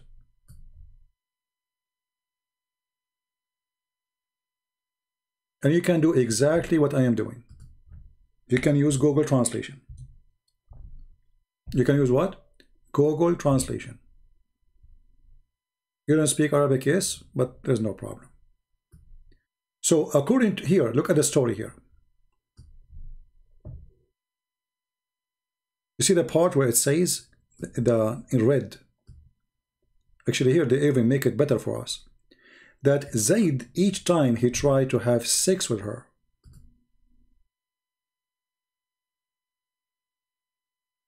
Allah, he made the penis of Zayd swell.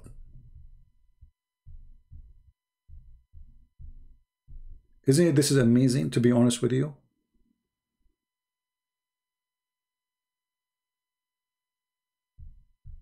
That now because the Prophet, he wanted this woman who is married to this man, and because he flirted with her, since he flirted with her, the man, he cannot sleep with her.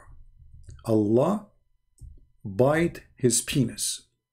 Let us use Google Translation so the Muslim will not say we are making things up. And this is Tafsir al-Qurtubi, and I don't know why I cannot find it in that page there, the page in the official Islamic website of Saudi Arabia. So if we use the same website, the same book,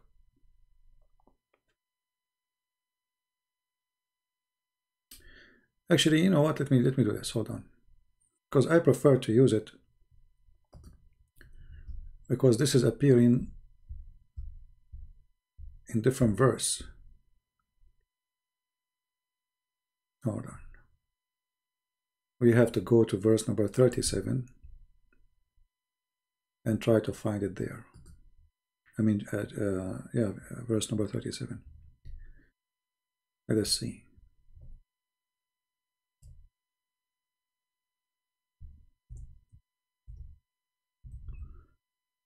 For some reason it's not showing.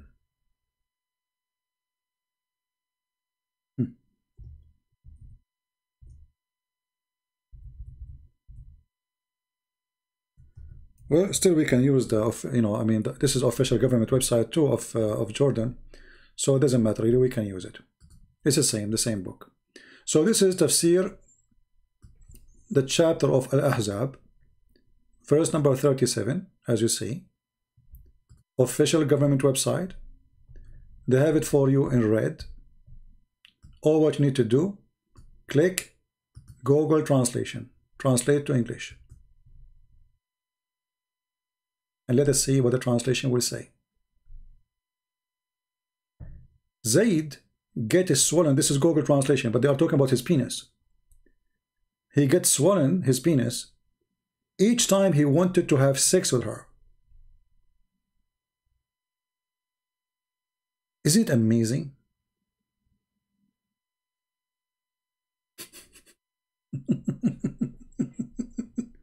Translate, Fifi, translate what is written in your books, that the miracle of Allah, he made the penis of the husband swell. Alhamdulillah. Alhamdulillah, brother. Who can come with such a miracle beside Allah Prophet? The wife, she is, and look how good she is, this woman. And now she will say, it's not her who said, people said. Okay, well, how do people know? If we know, everything we hear here is something from the people.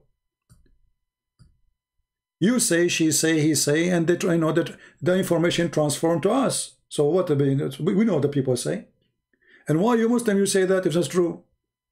And why you put it in your book?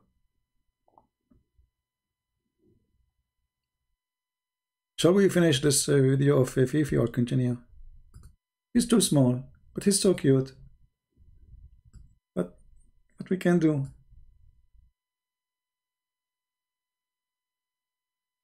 Very cute. Alhamdulillah. Religion of big boobs. So supposedly this guy, he refuted us, and like he knew everything, and that's it. We got them busted. On that is, so I can't read it for myself. This is the same chapter we are talking about, lady. You are not listening to me.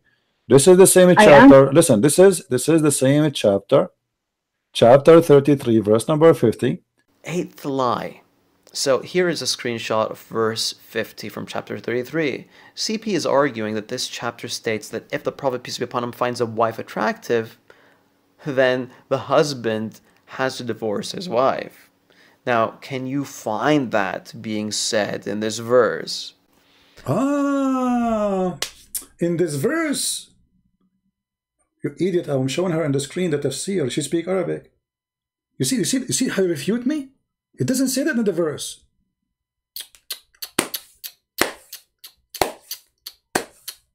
That's it. What a bomb. In fact, you donkey, it says that in the verse. Let us go back to the verse so we can laugh. Allah is saying to Muhammad, you hypocrite, coward, liar. Why you say to the husband, don't divorce your wife when you like her? And I told you you will have her. Isn't she married at that time? Read carefully. Behold, though didn't say to the one who had received the grace of Allah and the favor, retain in wedlock the wife and fear Allah. Who's saying that? Muhammad saying. Allah saying to Muhammad, why you say that? But didn't Allah? But in your heart, you know what Allah, He made lawful for you. What Allah made lawful for Him? To have married women. Her name is Zainab. In the verse we can find it too. Even though I was not reading the verse, I was reading the interpretation. What kind of God He say to a man who is a prophet of God? Why you are saying to the married man, keep your wife? If this translation is tough for you, we can change the translation. Let us change the translation. Because if he might don't like it, this is Yusuf Ali. Let us take Muhammad Biktal and Hilali Khan. Here we go. Sorry, Hilali and Khan. Beautiful, beautiful brother. Translation, okay. And remember, when you say to him, to Zayd Ibn al-Harith, prophet whom Allah has bewitched a grace and guide him into Islam. I mean, look at this guy. He added too many brackets. Come on, just a joke. Let us change this one, different one. All those brackets. Let us see. Let us go to Biktal, maybe shorter. They add too much spices. And though it said this guy is copying Yusuf Ali. So Allah is saying to it, why you say to the man, keep your wife to thyself and fear Allah, and though didst hide in the mind that which Allah has bring to light. What Allah bring to light? That Allah, He gave Muhammad permission to have her, to have a married woman. At this moment, the woman, she is married to Zayd. Allah saying to Muhammad, you stupid idiot, why you say to the man, keep your wife, when Allah told you, take her? As long as potato, he like Ibn Kathir. Isn't it him who said he like Ibn Kathir? Let us go to Ibn Kathir. Shall we? Give me a second. Chapter 33, verse number 37. Ibn Kathir.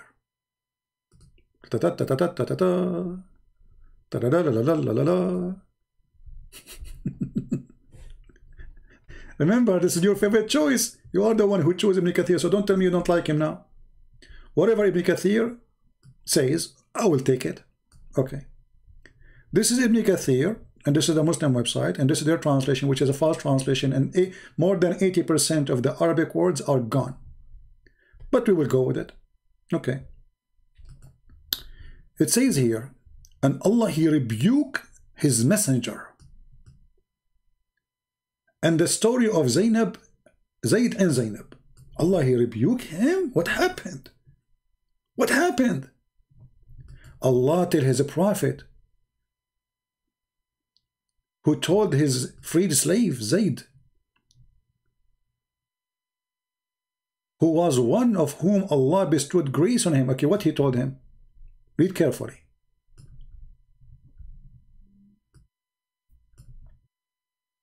And you have done a favor to him.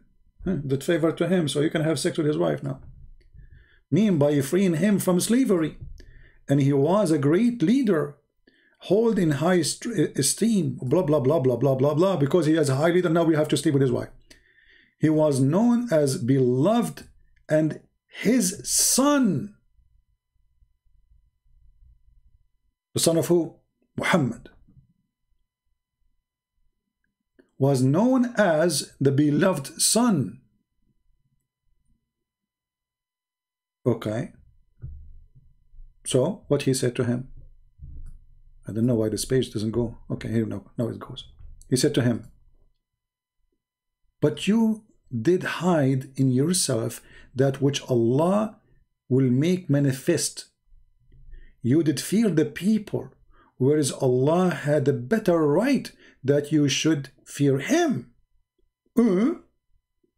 Muhammad is fearing the people. Why? Because he is going to have the married women. He will take her from her husband. So he's the hypocrite. He go flirt with the women, and when the husband come to him, he said to him, come on, man, keep your wife, man, don't divorce her, man. But the guy, his wife just told him that he is your prophet, your father was here, and he flirted with me, and he wanted to do boom, boom. Obviously he was doing boom already. And then he said to him, but you did hide in yourself that which Allah will make manifest. Did you fear the people where Allah had better right that you should fear him? And then, so when Zayd complete his aim with her, and look here at the fast translation, it says, فَلَمَّا قَضَى زَيْدٌ مِنْهَا وَطَرًا. He finished, he's have enough with her, which means sleeping with her. We gave her to you in marriage. You see here the word? This is the word marriage. زَوَّجْنَا. You see the wajna? Okay. When her marriage to Zayd was over and he had separated from her, we married her to you. Okay, hold on. So Muhammad was saying to the husband, keep your wife for you, while Allah was rebuking him, saying, why you are saying that to the man?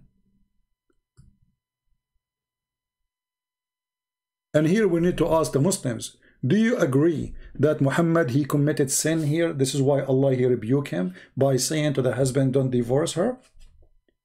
Because it says rebuke. Do you know what rebuke means? Allah rebuking the messenger. If we go to different interpretation, same chapter 33, verse number 37. And let us use English.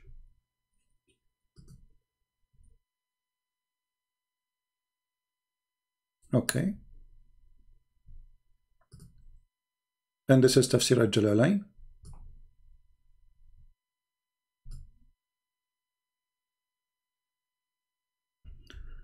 Okay.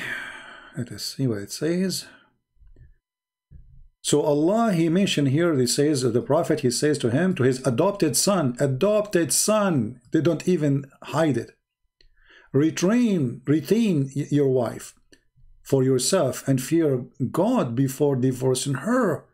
But you had hiding in your heart what God was disclosed that he was to manifest of your love for her. Guys, do you see the love story here? This is Romeo and Juliet, and Allah is involved in it. Juliet is married to Romeo, and Allah, he got upset from Muhammad because Muhammad told Romeo, keep your wife, man, keep your wife, hypocrite. While in his heart, Muhammad, he want her badly. And the Quran saying, because you fear people saying he married his own son, wife. And the fact that should Zayd part with her, you would marry her. You feared people would say he has married his son, wife. So, okay, Allah, okay, Muhammad, why you want to do that? I mean, there's millions of women, and Muhammad have a lot of wives already. Why Allah, he insists he want her to him? The Muslim, they will say, because Allah want to teach us that adoption is forbidden. Are you saying Muhammad, he committed sin when he adopted a son? He was wrong? How come Allah did not say to him before he do that? When Muhammad thought about adopting this person, obviously to get access to the wife. Okay, this is a slave, I will free him. I don't have kids, I cannot have kids. He's very kind to me. And now I will marry him to most beautiful women. And then I will go to his house, where nobody can question why I'm going late, or staying there, or even sleeping there. He's my son. Even the wives, they cannot ask. Because Arab, they used to respect themselves when it's come to this. If they adopt somebody, they will never sleep with the wife. And actually, the story here in front of us saying that, he was afraid what the Arab will say, that he is married to his own son wife. So the Arab don't do that. So Muhammad, he made a verse claiming that Allah told him, why you are telling him to keep your wife when in your heart you want her. Isn't it obvious that this is not the God of Muhammad? This is Allah, Aka Muhammad. Now, do we have any Muslim would like to call?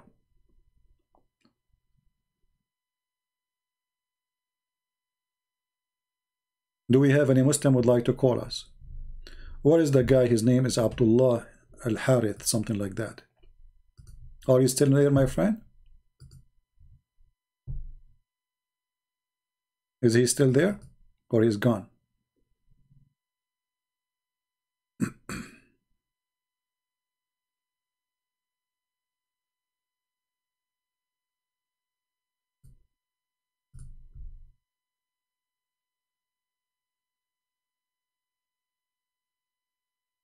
Is he still there?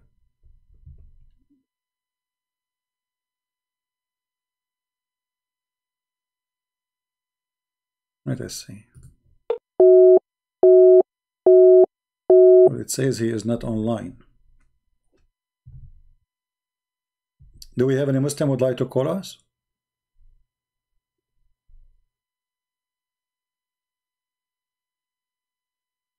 Anyone? So when those Abdul, they try to refute us, it's a joke, you know. I mean, what kind of a prophet even need to be put in such a position? And when you count his privilege, you say number 1, number 2, number 3, and you claim that this is not really a privilege. You are a liar.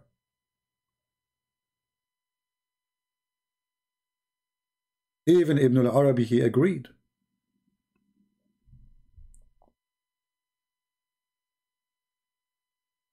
Abdullah, are you there? If you want, I open my Paltalk. If you like to, you know, this is your time now.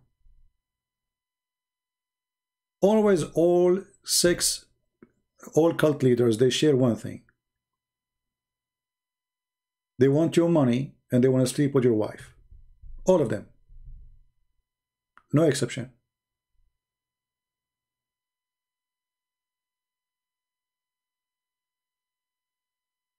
Any Muhammadan would like to refute us or correct us?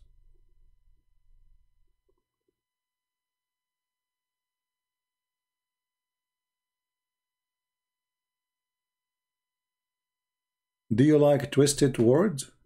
Yeah, like what? Like Quran? Labik Allahumma labbaik. You are pagan. Look at the name you have. Labbaik Allahumma labbaik. This is what the pagan used to say before Islam.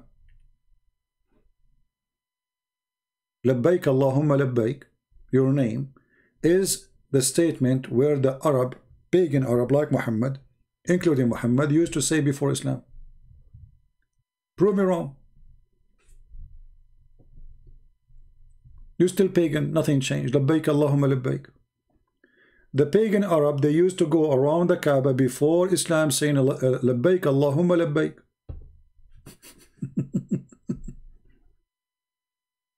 And can you tell us what labbaik means so we can laugh? And Mr. Twisted Words, why you don't call me and tell me what you like to say to us? Why you don't call us? Call me and get me busted in front of everybody. Here we go. This is your opportunity. Twisted Words. Show people Twisted Word. What Twisted Word? It's in front of you. It says of the fact that should Zayd part with her and you would marry her, you feared people. They would say he has married his son's wife. This is your book, not my book. I'm showing the proof. Everything I'm saying is in the screen. Look at this guy. It's in the screen. Everything I mentioned since I started until now is in the screen. Show the proof. So what we are doing here? We are showing you zucchinis.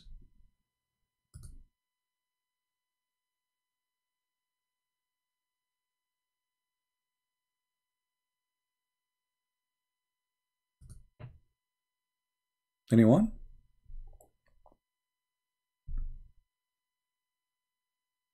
Show us the proof. Any Muslim? Have you ever heard of a God? If I am going after a married woman, God should say the opposite for me. He should say, okay, good Muhammad, you told him don't keep your wife, that's good. No, the opposite. He said to him, why you are saying to him, keep your wife when you want her?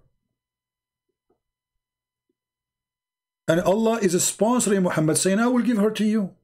Why you say that to him? Isn't it you Muslim, you say the most ugly thing in the eyesight of Allah is divorce? How come Allah now in favor of divorce? And Zayd, he said that this woman, she have a bad tongue. She hurt me with her tongue. That means she's a bad woman. Why Muhammad he want to marry a bad woman who she hurt her husband by saying bad word to him? And if she is a bad woman, that means Muhammad is a bad man. Why? Because the Quran says bad women for bad men, good men for good women, which means no bad woman will marry a good man and no bad man will marry a good woman. So if your Islamic book saying that Zayd, she was insulting her husband, using her tongue against him, she is proud, she humiliate him, she call him names, and then the husband, he have to divorce her because she is bad, then we find that Muhammad, he want the same woman.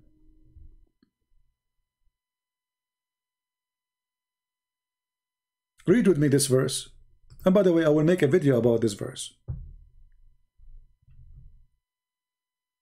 because this verse here is an additional proof that Muhammad is a fraud.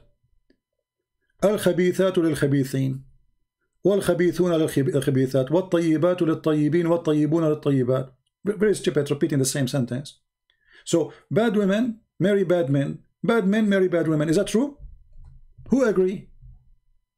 According to this verse, bad men, they will never marry bad women. Sorry, good women.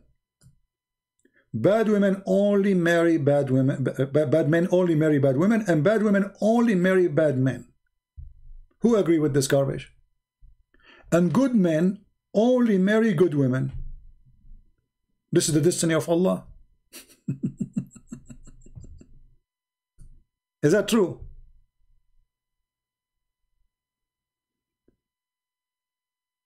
Who in the world can come with such a logic? This is stupid. There's many good women marry the bad men, and the opposite, vice versa. But to say only bad women, they marry bad men, and only bad men marry bad women, That is the most stupid argument ever.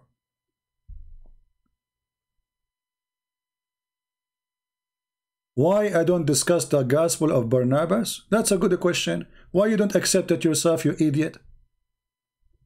As long you know there's something called gospel of Barnabas. So why you yourself as a Muhammadan don't accept it? Gospel of Barnabas says the Messiah is Muhammad, you idiot. Do you accept that? Do you? This is a book written after Muhammad, obviously. And saying the Messiah is the same guy, Muhammad. So why you don't accept it yourself? He's trying to change the topic. Poor guy. Good try. If you want to change the topic, let us talk about the big boobs. That's more interesting. Gospel of Barnabas, potato. Why you don't accept it? You see, the Muslims, they say things, it's really funny and stupid. They themselves, they don't accept that book, and they ask us, why you don't accept it? Do you accept it? If it is good, then accept it. So to ask me to accept a book you yourself don't accept, that means you are a potato.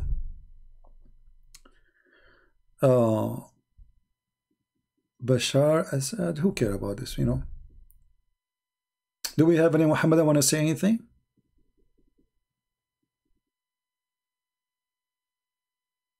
Anyone? All right. Supposedly I will go live soon, but I think now because we stayed here, I was thinking to stay here for 20 minutes. Just this guy is a kid; it's not even worth to talk about him for long. So let us do this. We will change the timing for the coming video until tomorrow, maybe.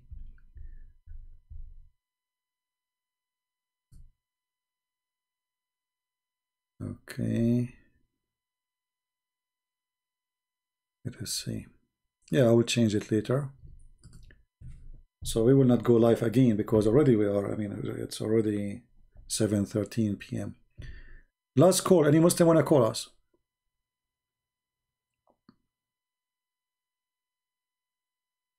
Any Muslim would like to call us?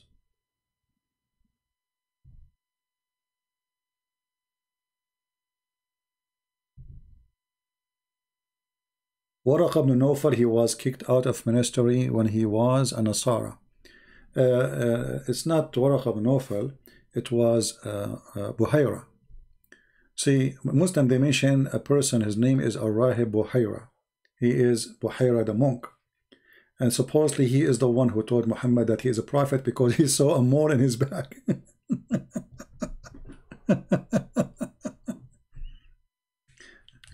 Hey, by the way, guys, who of you have a mole? Do you have a mole in your back? If you have a mole in your back, you are legitimate prophet of Allah. This is the seal of the prophet. You know, they cannot even understand the Quran. This is how silly this religion is. They say to you, the prophet, he have a mole in his back. And that is a proof that he's a prophet. I mean, with the mole in the back, they say this is the seal of the prophethood. Allah stamped him. But the Quran doesn't say that. Where it says that he have a stamp, it says he is the seal of the prophet. He is, not he have a seal. Do you know how to read, Muslims? Do you know how to read?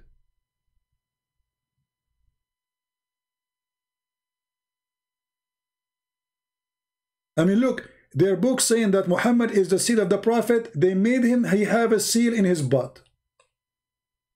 How awkward those who try to teach Islam. This is the verse. Does it say Muhammad he have a seal? Why, he's a cow? It says he is the seal, not he have a seal. Khatamun Nabiyyin.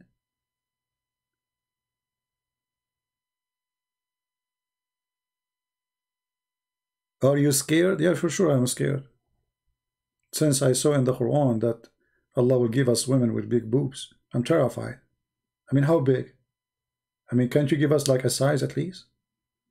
What if the women boob is like in the size of my living room? And what, like she hit me with it, like boom, boing, boing, boing. Can you imagine big boobs? This is heaven, my friend. Women with big boobs, women with small boobs, they can kill you. Women with big boobs can do what? So I'm scared of you. This is why I'm saying to you, call me. You see how scared I am? And you don't want to call me because I am scared, right? Are you scared? So why you don't call me? Because you are scared. Oh, you will not call me because I'm scared? Yes. Oh, okay, but you know what? So what? Like, I mean, call me even if I'm scared. No, I will not call you because you are scared. It's so clear who is the scared one. So the Muslims, they have the most funny, awkward understanding to their own cult, where it says that Muhammad have a mole. It says he is the seed of the prophet. He is the last prophet. And the funny, do you remember the guy we called, you know, he called us with his 2 kids, and we asked him about Muhammad being a prophet. He says a prophet in Arabic have different meaning. Doesn't mean he prophesied. Like what?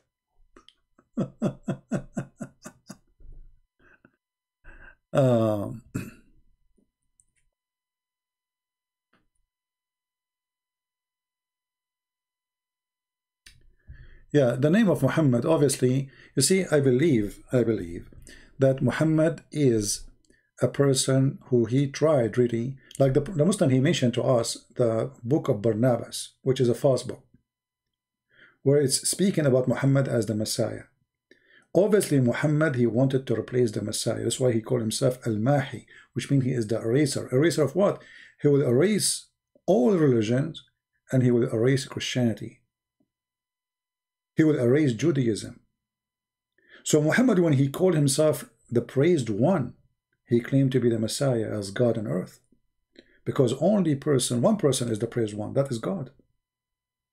Did you ask yourself, if you are a Muslim and you claim that you worship God, his name is Allah, then how the Prophet, his name is the praised one? So if Muhammad is the praised one, Allah is who? If Muhammad is the praised one, Allah is what?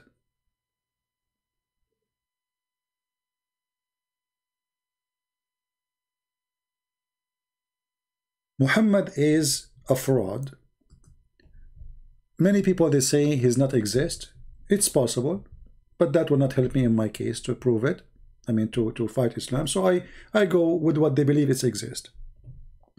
But I believe strongly that Muhammad, he was copying a man, his name, prophet, or he claimed to be the Messiah. His name is Mani.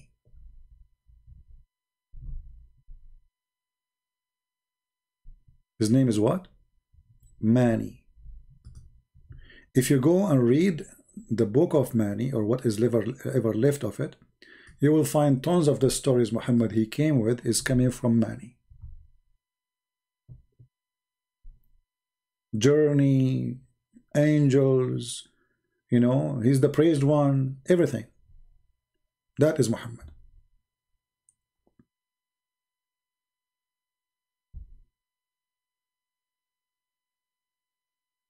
And maybe you do not know much about this person because you don't, you know, I mean, we have different level of education for people, but you can go and search about Mani.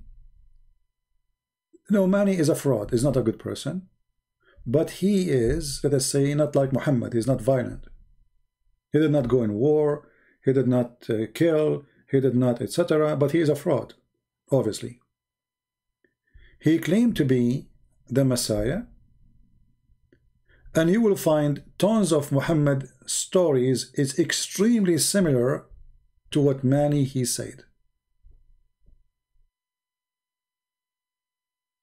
Maybe we should go some time and we speak about Mani. All right? And by the way, the religion of Mani became very popular in the Middle East. So nobody can say, nobody can deny that, no, we never heard of this guy. You know, he actually became a major belief in the Middle East. this person. And actually, I believe until now, there's people who believe in him. Until now.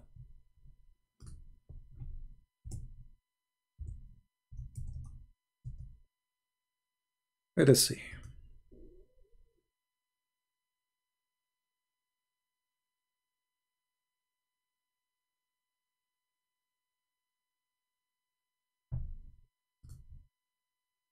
Look, even in China, Iran, Persia, China, Afghanistan. I mean, this is went way far with this fraud.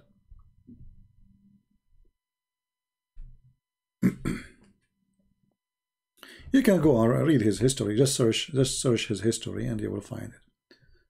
All right.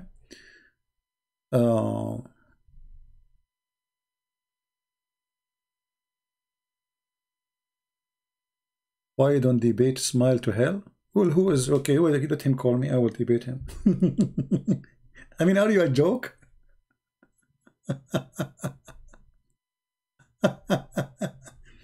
All of you Muslim bust me. Don't you see? I mean, you Muslim bust me to the point nobody of you dare to speak to me. I mean, do you see how much I'm getting busted? What was my topic for today, the next one? It was hot live debate, join us Muslims. Do you see the topic? Hot live debate, join us Muslims. Where is the Muslims? My pal talk is open. Where is the Muslims? Where is the scholars who want to get me busted?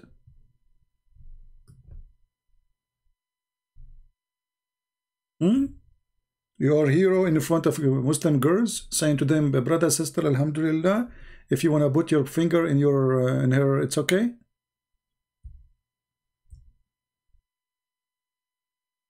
Busy asking serious questions.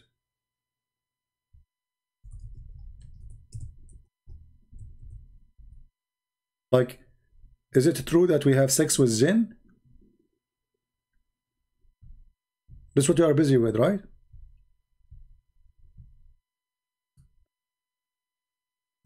Question, brother, question.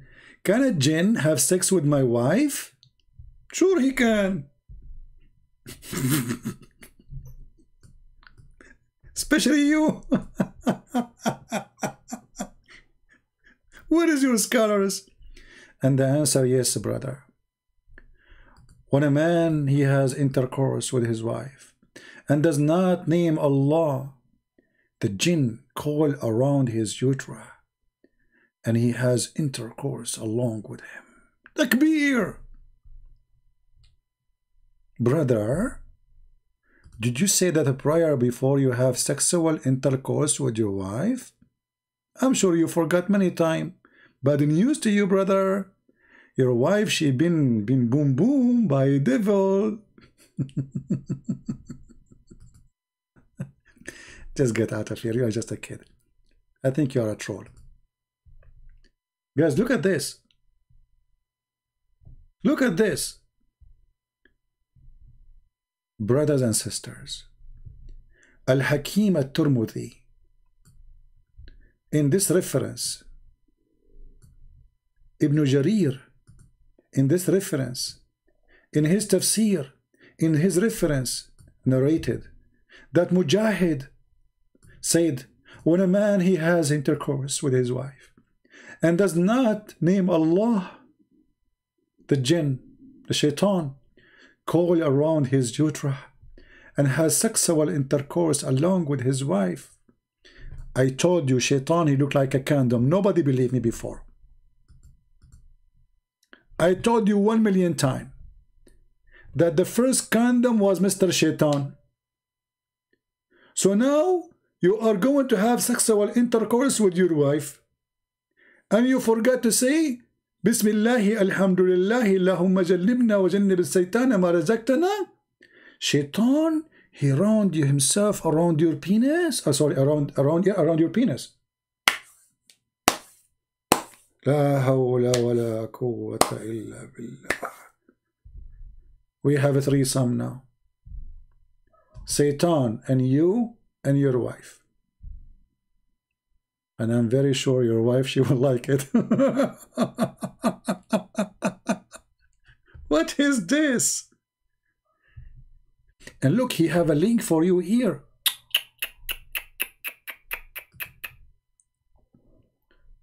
Let me find you a better link. Hold on.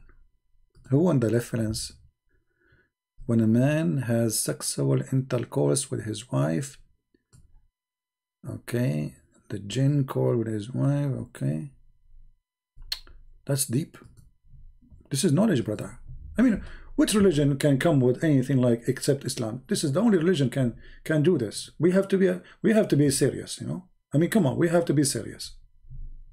No religion in the world can come with such a knowledge. Unseen sexual intercourse. Like you don't see him, but he's there. You think you're alone with your wife, but he is there. And your wife, she say, honey, today you did so good. Yes, because he was there. Hello. She will say to you, I was on fire. Because genie is made from fire. Hello.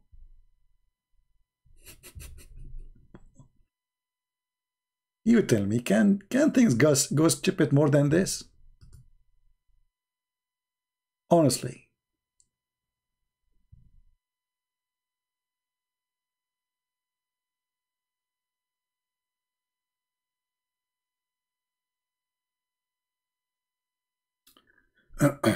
Let us see.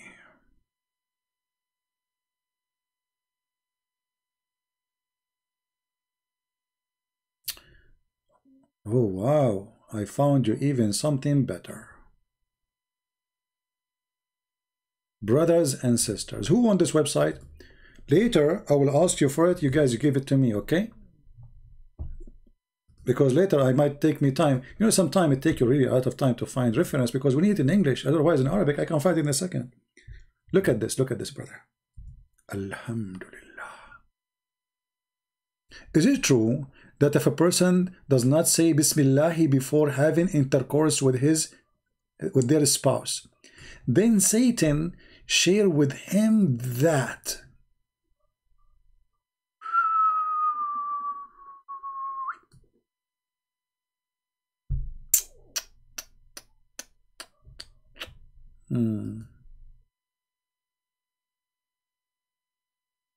The guy is from Germany. Refer that I am very weak in Arabic. No problem, my friend. It must be a true story. So, guys, answer by Sheikh Muhammad Al-Munjid. This is a big sheikh in Saudi Arabia, but he's a potato. With regard to Satan having share with one does not say Bismillah, Allah says, and they become partner on their wealth and their children's and promise them, but Satan does not promise them except delusion. And then he says,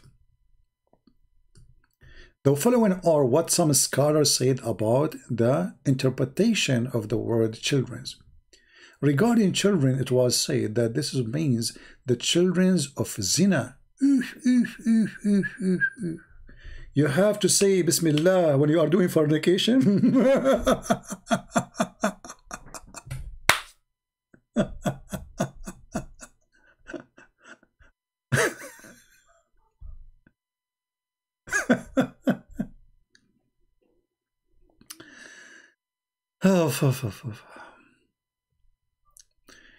And guys, here, the fifth is the most important one. This one will make you dizzy. I'm sure now many of you are worried when they have sex with their wife. I'm telling you, your marriage in a great danger, and you might have some sexual disease now. The fifth was a view narrated from Mujahid, who said, if a man has intercourse and he does not mention the name of Allah, the jinn warp himself around his penis and has intercourse along with him, and this is what referred in the verse, etc.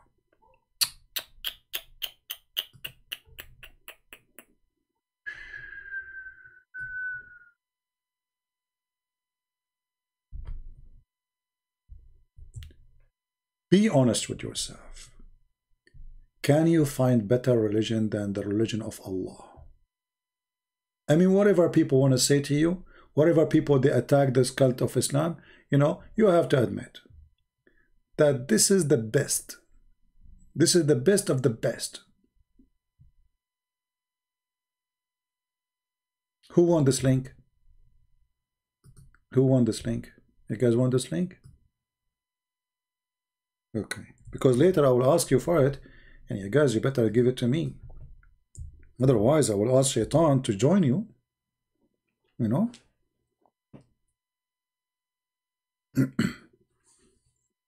Did you guys save it? You go to number 5, where it says that if you don't say the name of Allah, Shaitan, he will round himself around his penis, and he has intercourse along with him. And that's what the verse meant. I'm really scared of having sex. What if once I forgot to say the Alhamdulillah? I mean, put yourself in my shoes. What if I like get so much tempted and like I'm in hurry before, you know, before the season is over? Because, you know, those women, they might change their mood in 2 seconds. Like, okay, she say, okay, come, finally, okay, after like all the things, okay, and now you do mut'ah and you pay her money, and now she say, and then you're excited, so you forgot to say Bismillah. And then what happened? Shaitan is waiting for it. He jump in the top of your penis and he round himself. I wish I can draw that for you, but this is too much.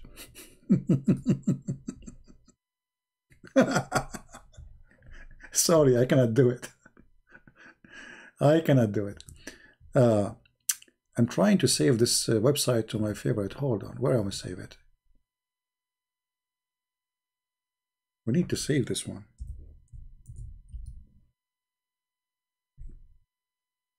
Muhammad al-Munjid. I mean, we have tons of topics to talk about.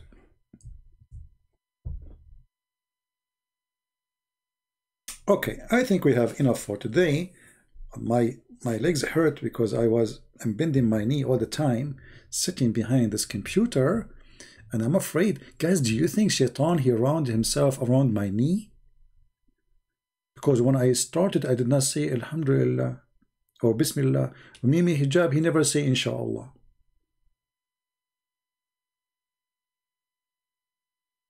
Let me see my knee, if there is anything rounding around it. You have to be careful. What if you wanna, like, let's say, you put your finger in some food and you wanna eat it, like, you know, you are a finger, you like to test with your finger, and you say Bismillah, Shaitan will round himself around your finger. I mean, according to Muhammad, Shaitan, he go and sleep in your ears. Sorry, he piss in your ears. He sleep in your nose and he jump in your mouth. And Shaitan, if you don't say the prayer before you enter the bathroom, he go inside your anus. And now Shaitan is changing all those locations. He is at the top of your penis. Muslims, I have a question. Why Shaitan, he don't jump inside the woman's vagina instead of jumping around the man penis? It's just a question.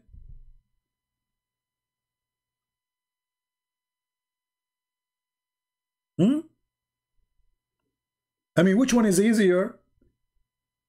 And by the way, how big the Shaitan is? I mean, he is so small, so cute. He's sleeping in your nose and now he's around your penis. Invisible condom of Allah. Alhamdulillah. Yeah. Okay. Anyway, guys, I made a video previous this one, and not many of you did watch it. I'm not sure why don't people watch. I mean, that video is hilarious, funny, extremely funny. If you think this one is funny, that one, the one it says Bruce Lee was a Muslim. If you did not watch it, go watch it, because I will take it down very, very soon. You know, maybe before I go to bed today, before I say Bismillah, not because I don't have a wife, but I mean, you never know. I mean, you decide to say Bismillah in anything you do. Otherwise, Shaitan, he will round himself somewhere. You never, I have no idea. And you know, we don't want to go there. You know, we have no health insurance, brother. Shaitan is waiting. He round himself everywhere. Yeah, Shaitan right on himself. True story. But how Muhammad he knew this? I mean, this guy is genius. Like when Muhammad he said, Allah he loved those who do sneezing. I thought about it many times. And you know, because we are limited, we are not smart like the Prophet. Allah, he loved those who sneeze. And he hate those who yawn. And sneezing is from Allah and yawning from Shaitan. And Shaitan, if you yawn, he jump inside your mouth and he laugh like ha ha ha. Look at this. Genius. The messenger of Allah said, the sneeze is from Allah. If you have corona and you're sneezing, it's from Allah. And the yawn is from Satan. So when one of you he yawn, let him cover his mouth. The Muslim, they made an article about this. They says, the Prophet, he taught us how to fight corona centuries ago, 1400 years ago. But they will not tell you the rest of the story. Muhammad, he says, if you yawn, cover your mouth. But they will not tell you that the Prophet, he loved those who sneeze without covering their... You cover your mouth only when you yawn. Why? Why only when you yawn? When you sneeze, the saliva will go far away, way more far than yawning. With his hand, from when he says, ah, ah, a shaitan laugh from inside his opening.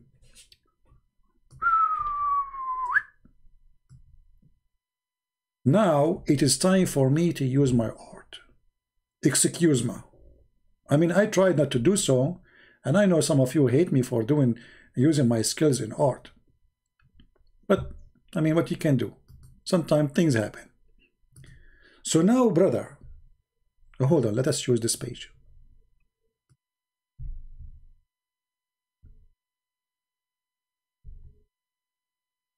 You are, this is you. Okay, this is you. Yeah, Johnny, this is you. This is Johnny.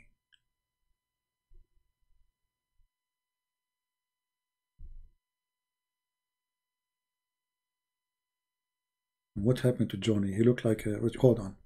Sorry guys, I'm using the long equipment Acapolo, Acco stuff, you know, Acco whatever. Yeah, I will change the brush. Excuse me. So this is you.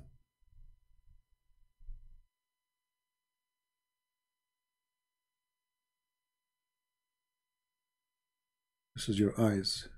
Look how's your eyes, and this is your hair.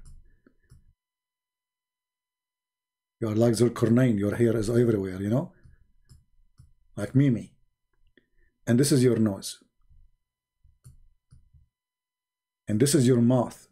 And now you are sneezing and your mouth is open. Shaitan, he jump in your mouth. Let us make his mouth a little bit more acceptable, like, you know, scientifically, I mean scientifically.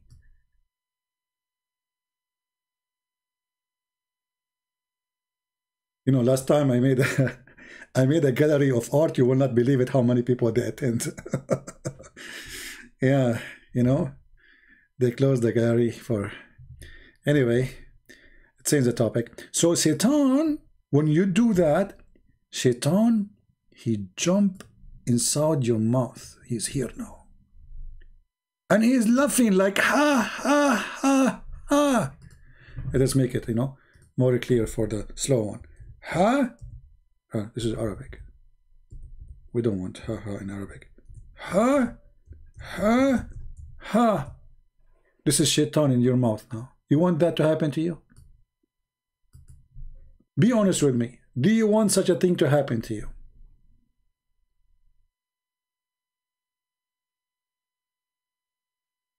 Put yourself in the shoes of Johnny. Johnny is a Christian person. He don't say Bismillah, and now his mouth is open because he is yawning. And what happened? The disaster. Shaitan, he jump inside his mouth in his opening, and he say, ha, ha, ha. Do you want that to happen to you?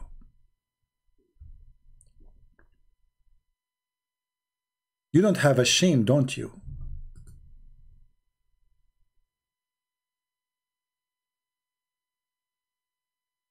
What's wrong with you? But by the help of Allah Prophet, we knew now what's happening when we do yawning. So now we cover our mouth, so Shaitan will not get the opportunity to jump inside our mouth, and he doth laugh at us, and he say, ha, ha, ha. Brothers and sisters, join me to fight the ha, ha, ha movement. It's a big movement, sponsored by the devil. He himself is the one who is doing this ha ha ha movement. And here you need to ask yourself, if the prophet is not a prophet and he have no connection with the sky knowledge, how you receive this information? Who knows such an information save a prophet of God? If not the prophet, all of you Christian now, Shaitan, he will be doing that to you.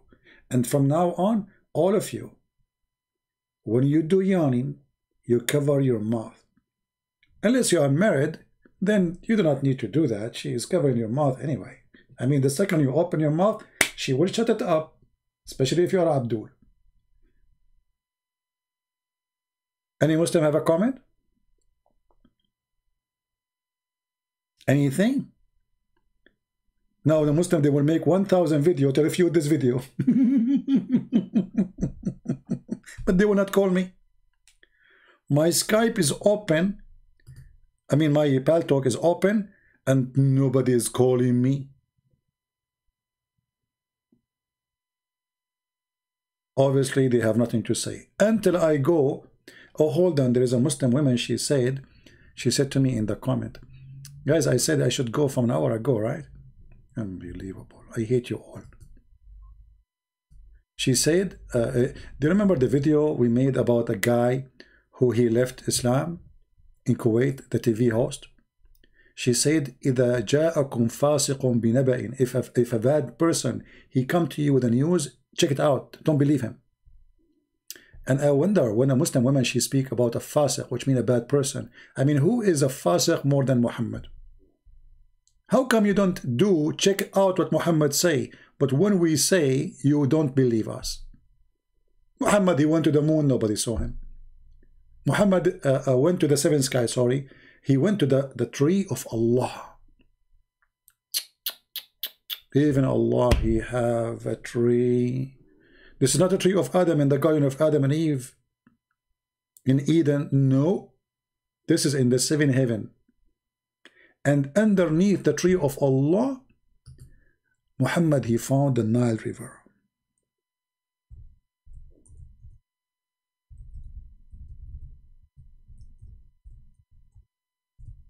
The first Discovery Channel prophet. In the seventh heaven, he found the Nile River and Euphrates, which is convincing me that Muhammad did not go to heaven. He went to Ethiopia, and then he stopped in his way to Erdogan. Because Euphrates is coming from the south of Turkey now, which will not be Turkey not long time from now. It's going to be destroyed.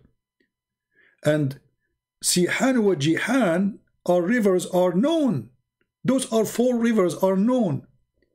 Sihan wa Jihan wa Euphrates, they are coming in from that territory, and the Nile is coming from Ethiopia.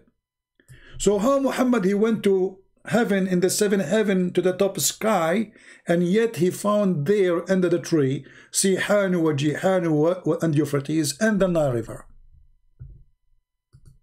Don't ask questions. Muhammad, he says so, we believe it, true. But if I say something that's not true, if I say yesterday I went to the sky and I found the Nile River under the tree of God, People will laugh at me. They will say the Nile is in Ethiopia, you idiot. Euphrates is in Turkey. And they are not even close to each other. There's thousands of miles between them. How they are, both of them are coming from another tree. Yes, brother.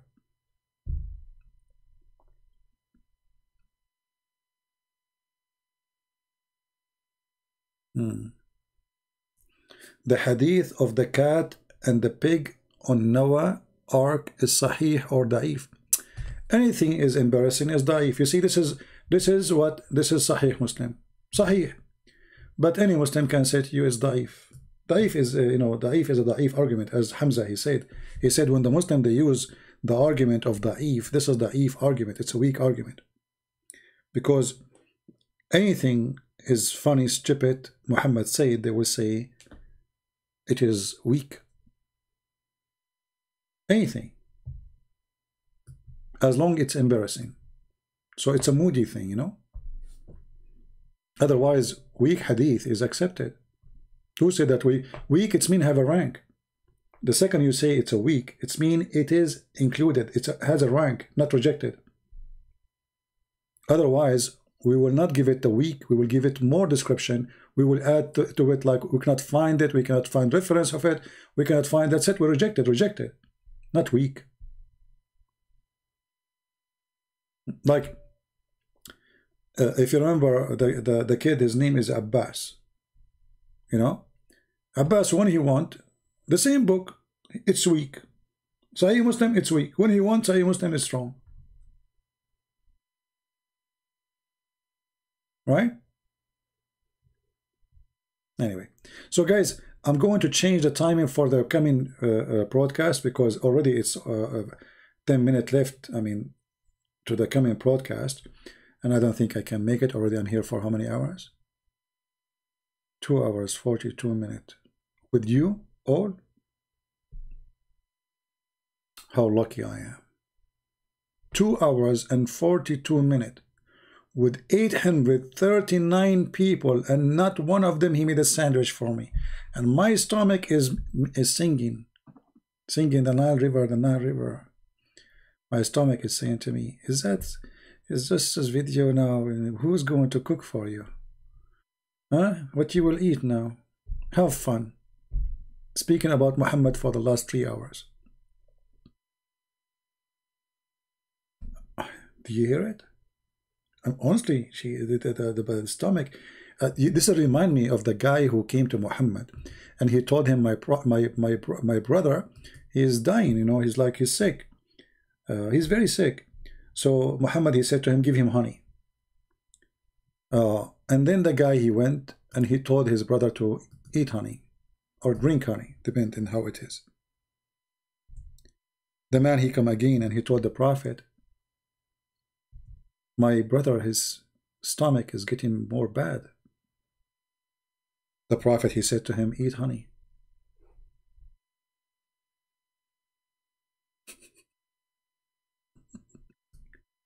The guy, he came again and he said to him, but my brother is getting more sick. He said, I told you give him money. I said, I did. And then the Prophet, he said to him, your brother Billy is telling a lie and Allah told the truth.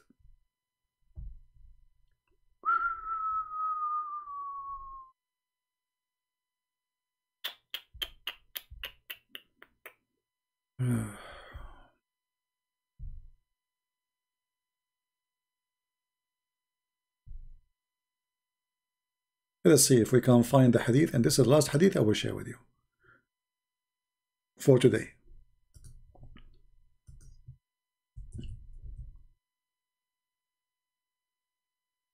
And look, the Muslim, they say at the end, and the guy, he was cured.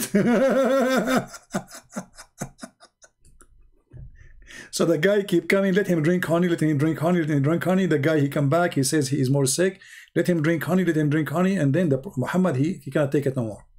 So he said to him, Allah has said the truth, but your brother among the men has told a lie.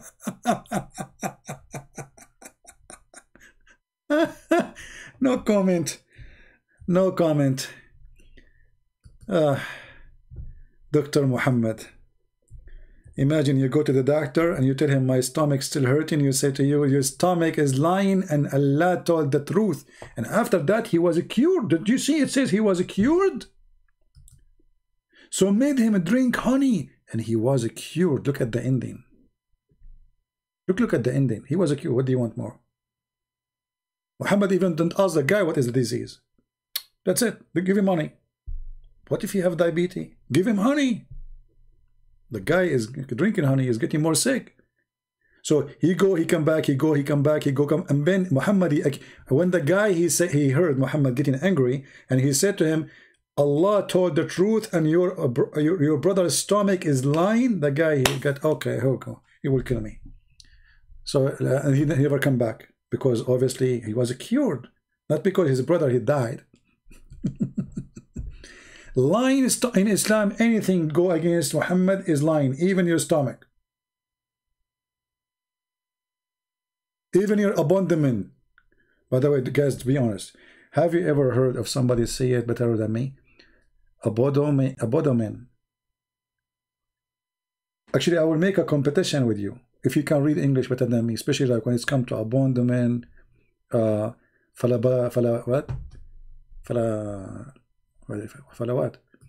Hold on, let me go back. Actually, I'm thinking to open English school, and I will accept only British citizen in it. Not, you know, I mean, really British, you know, like Shakespeare, I mean, you know, like as an example, you know, like let me see what this. Volo potatoes. Yeah, so those women, we will open a special class to teach you about volo potatoes. Who want to join the class?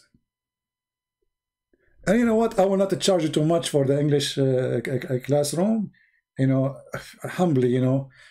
I mean, I don't want to, I mean, you cannot afford me, and English is so good, and I mean, what I can do, I mean, so and you know, we have Corona now. I don't want to put the pressure in the population. So we will open a school, and the first class we will teach you about Allah. Give us women with big hummus, the biggest ones, you know, like hummus, potatoes, whatever, you know. I mean, look at this God, so beautiful.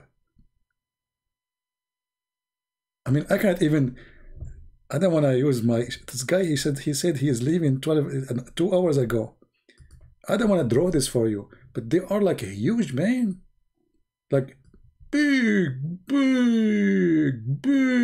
you know, like big, like potatoes. This is the biggest potatoes ever you can get in the heaven. Huge. Who can give you such a promise? Save Allah. Nobody. Only Allah. Thank you very much for joining our English classroom, and I hope your English is improving. I'm sure many of you who don't speak good English, like Shakespeare. Shakespeare, by the way, is a Muslim. His real name is not Shakespeare. The kuffar, they changed his name from Shakespeare to Shakespeare. That's a lie, you know. He's a sheikh, he's very well known, and he was not a Shia too, he was Sunni. He was very Sunni. Yeah, and yeah, Vela Tabos, and I wish you a great Vela Tabos women for the future. Thank you very much for joining us, and every Vela Tabos we see you. You know, thank you very much. Okay, hamburger. Yeah, true story. No comment. Thank you guys for being here. May the Lord bless you. Don't forget to download the video as soon as we finish. It's ready. You can download it, and then you can pause it in your YouTube, add subtitle. I know it's long, you can cut it pieces, like the Vela Potatoes, cut it pieces, you know, like, come on, you cannot cut potatoes, you can. So cut the video small, so you can translate it easy, and you can make it easier for people to share. Thank you, God bless you, and this is your brother Christian Prince, humbly was with you, teaching you perfect English. True story. Take care.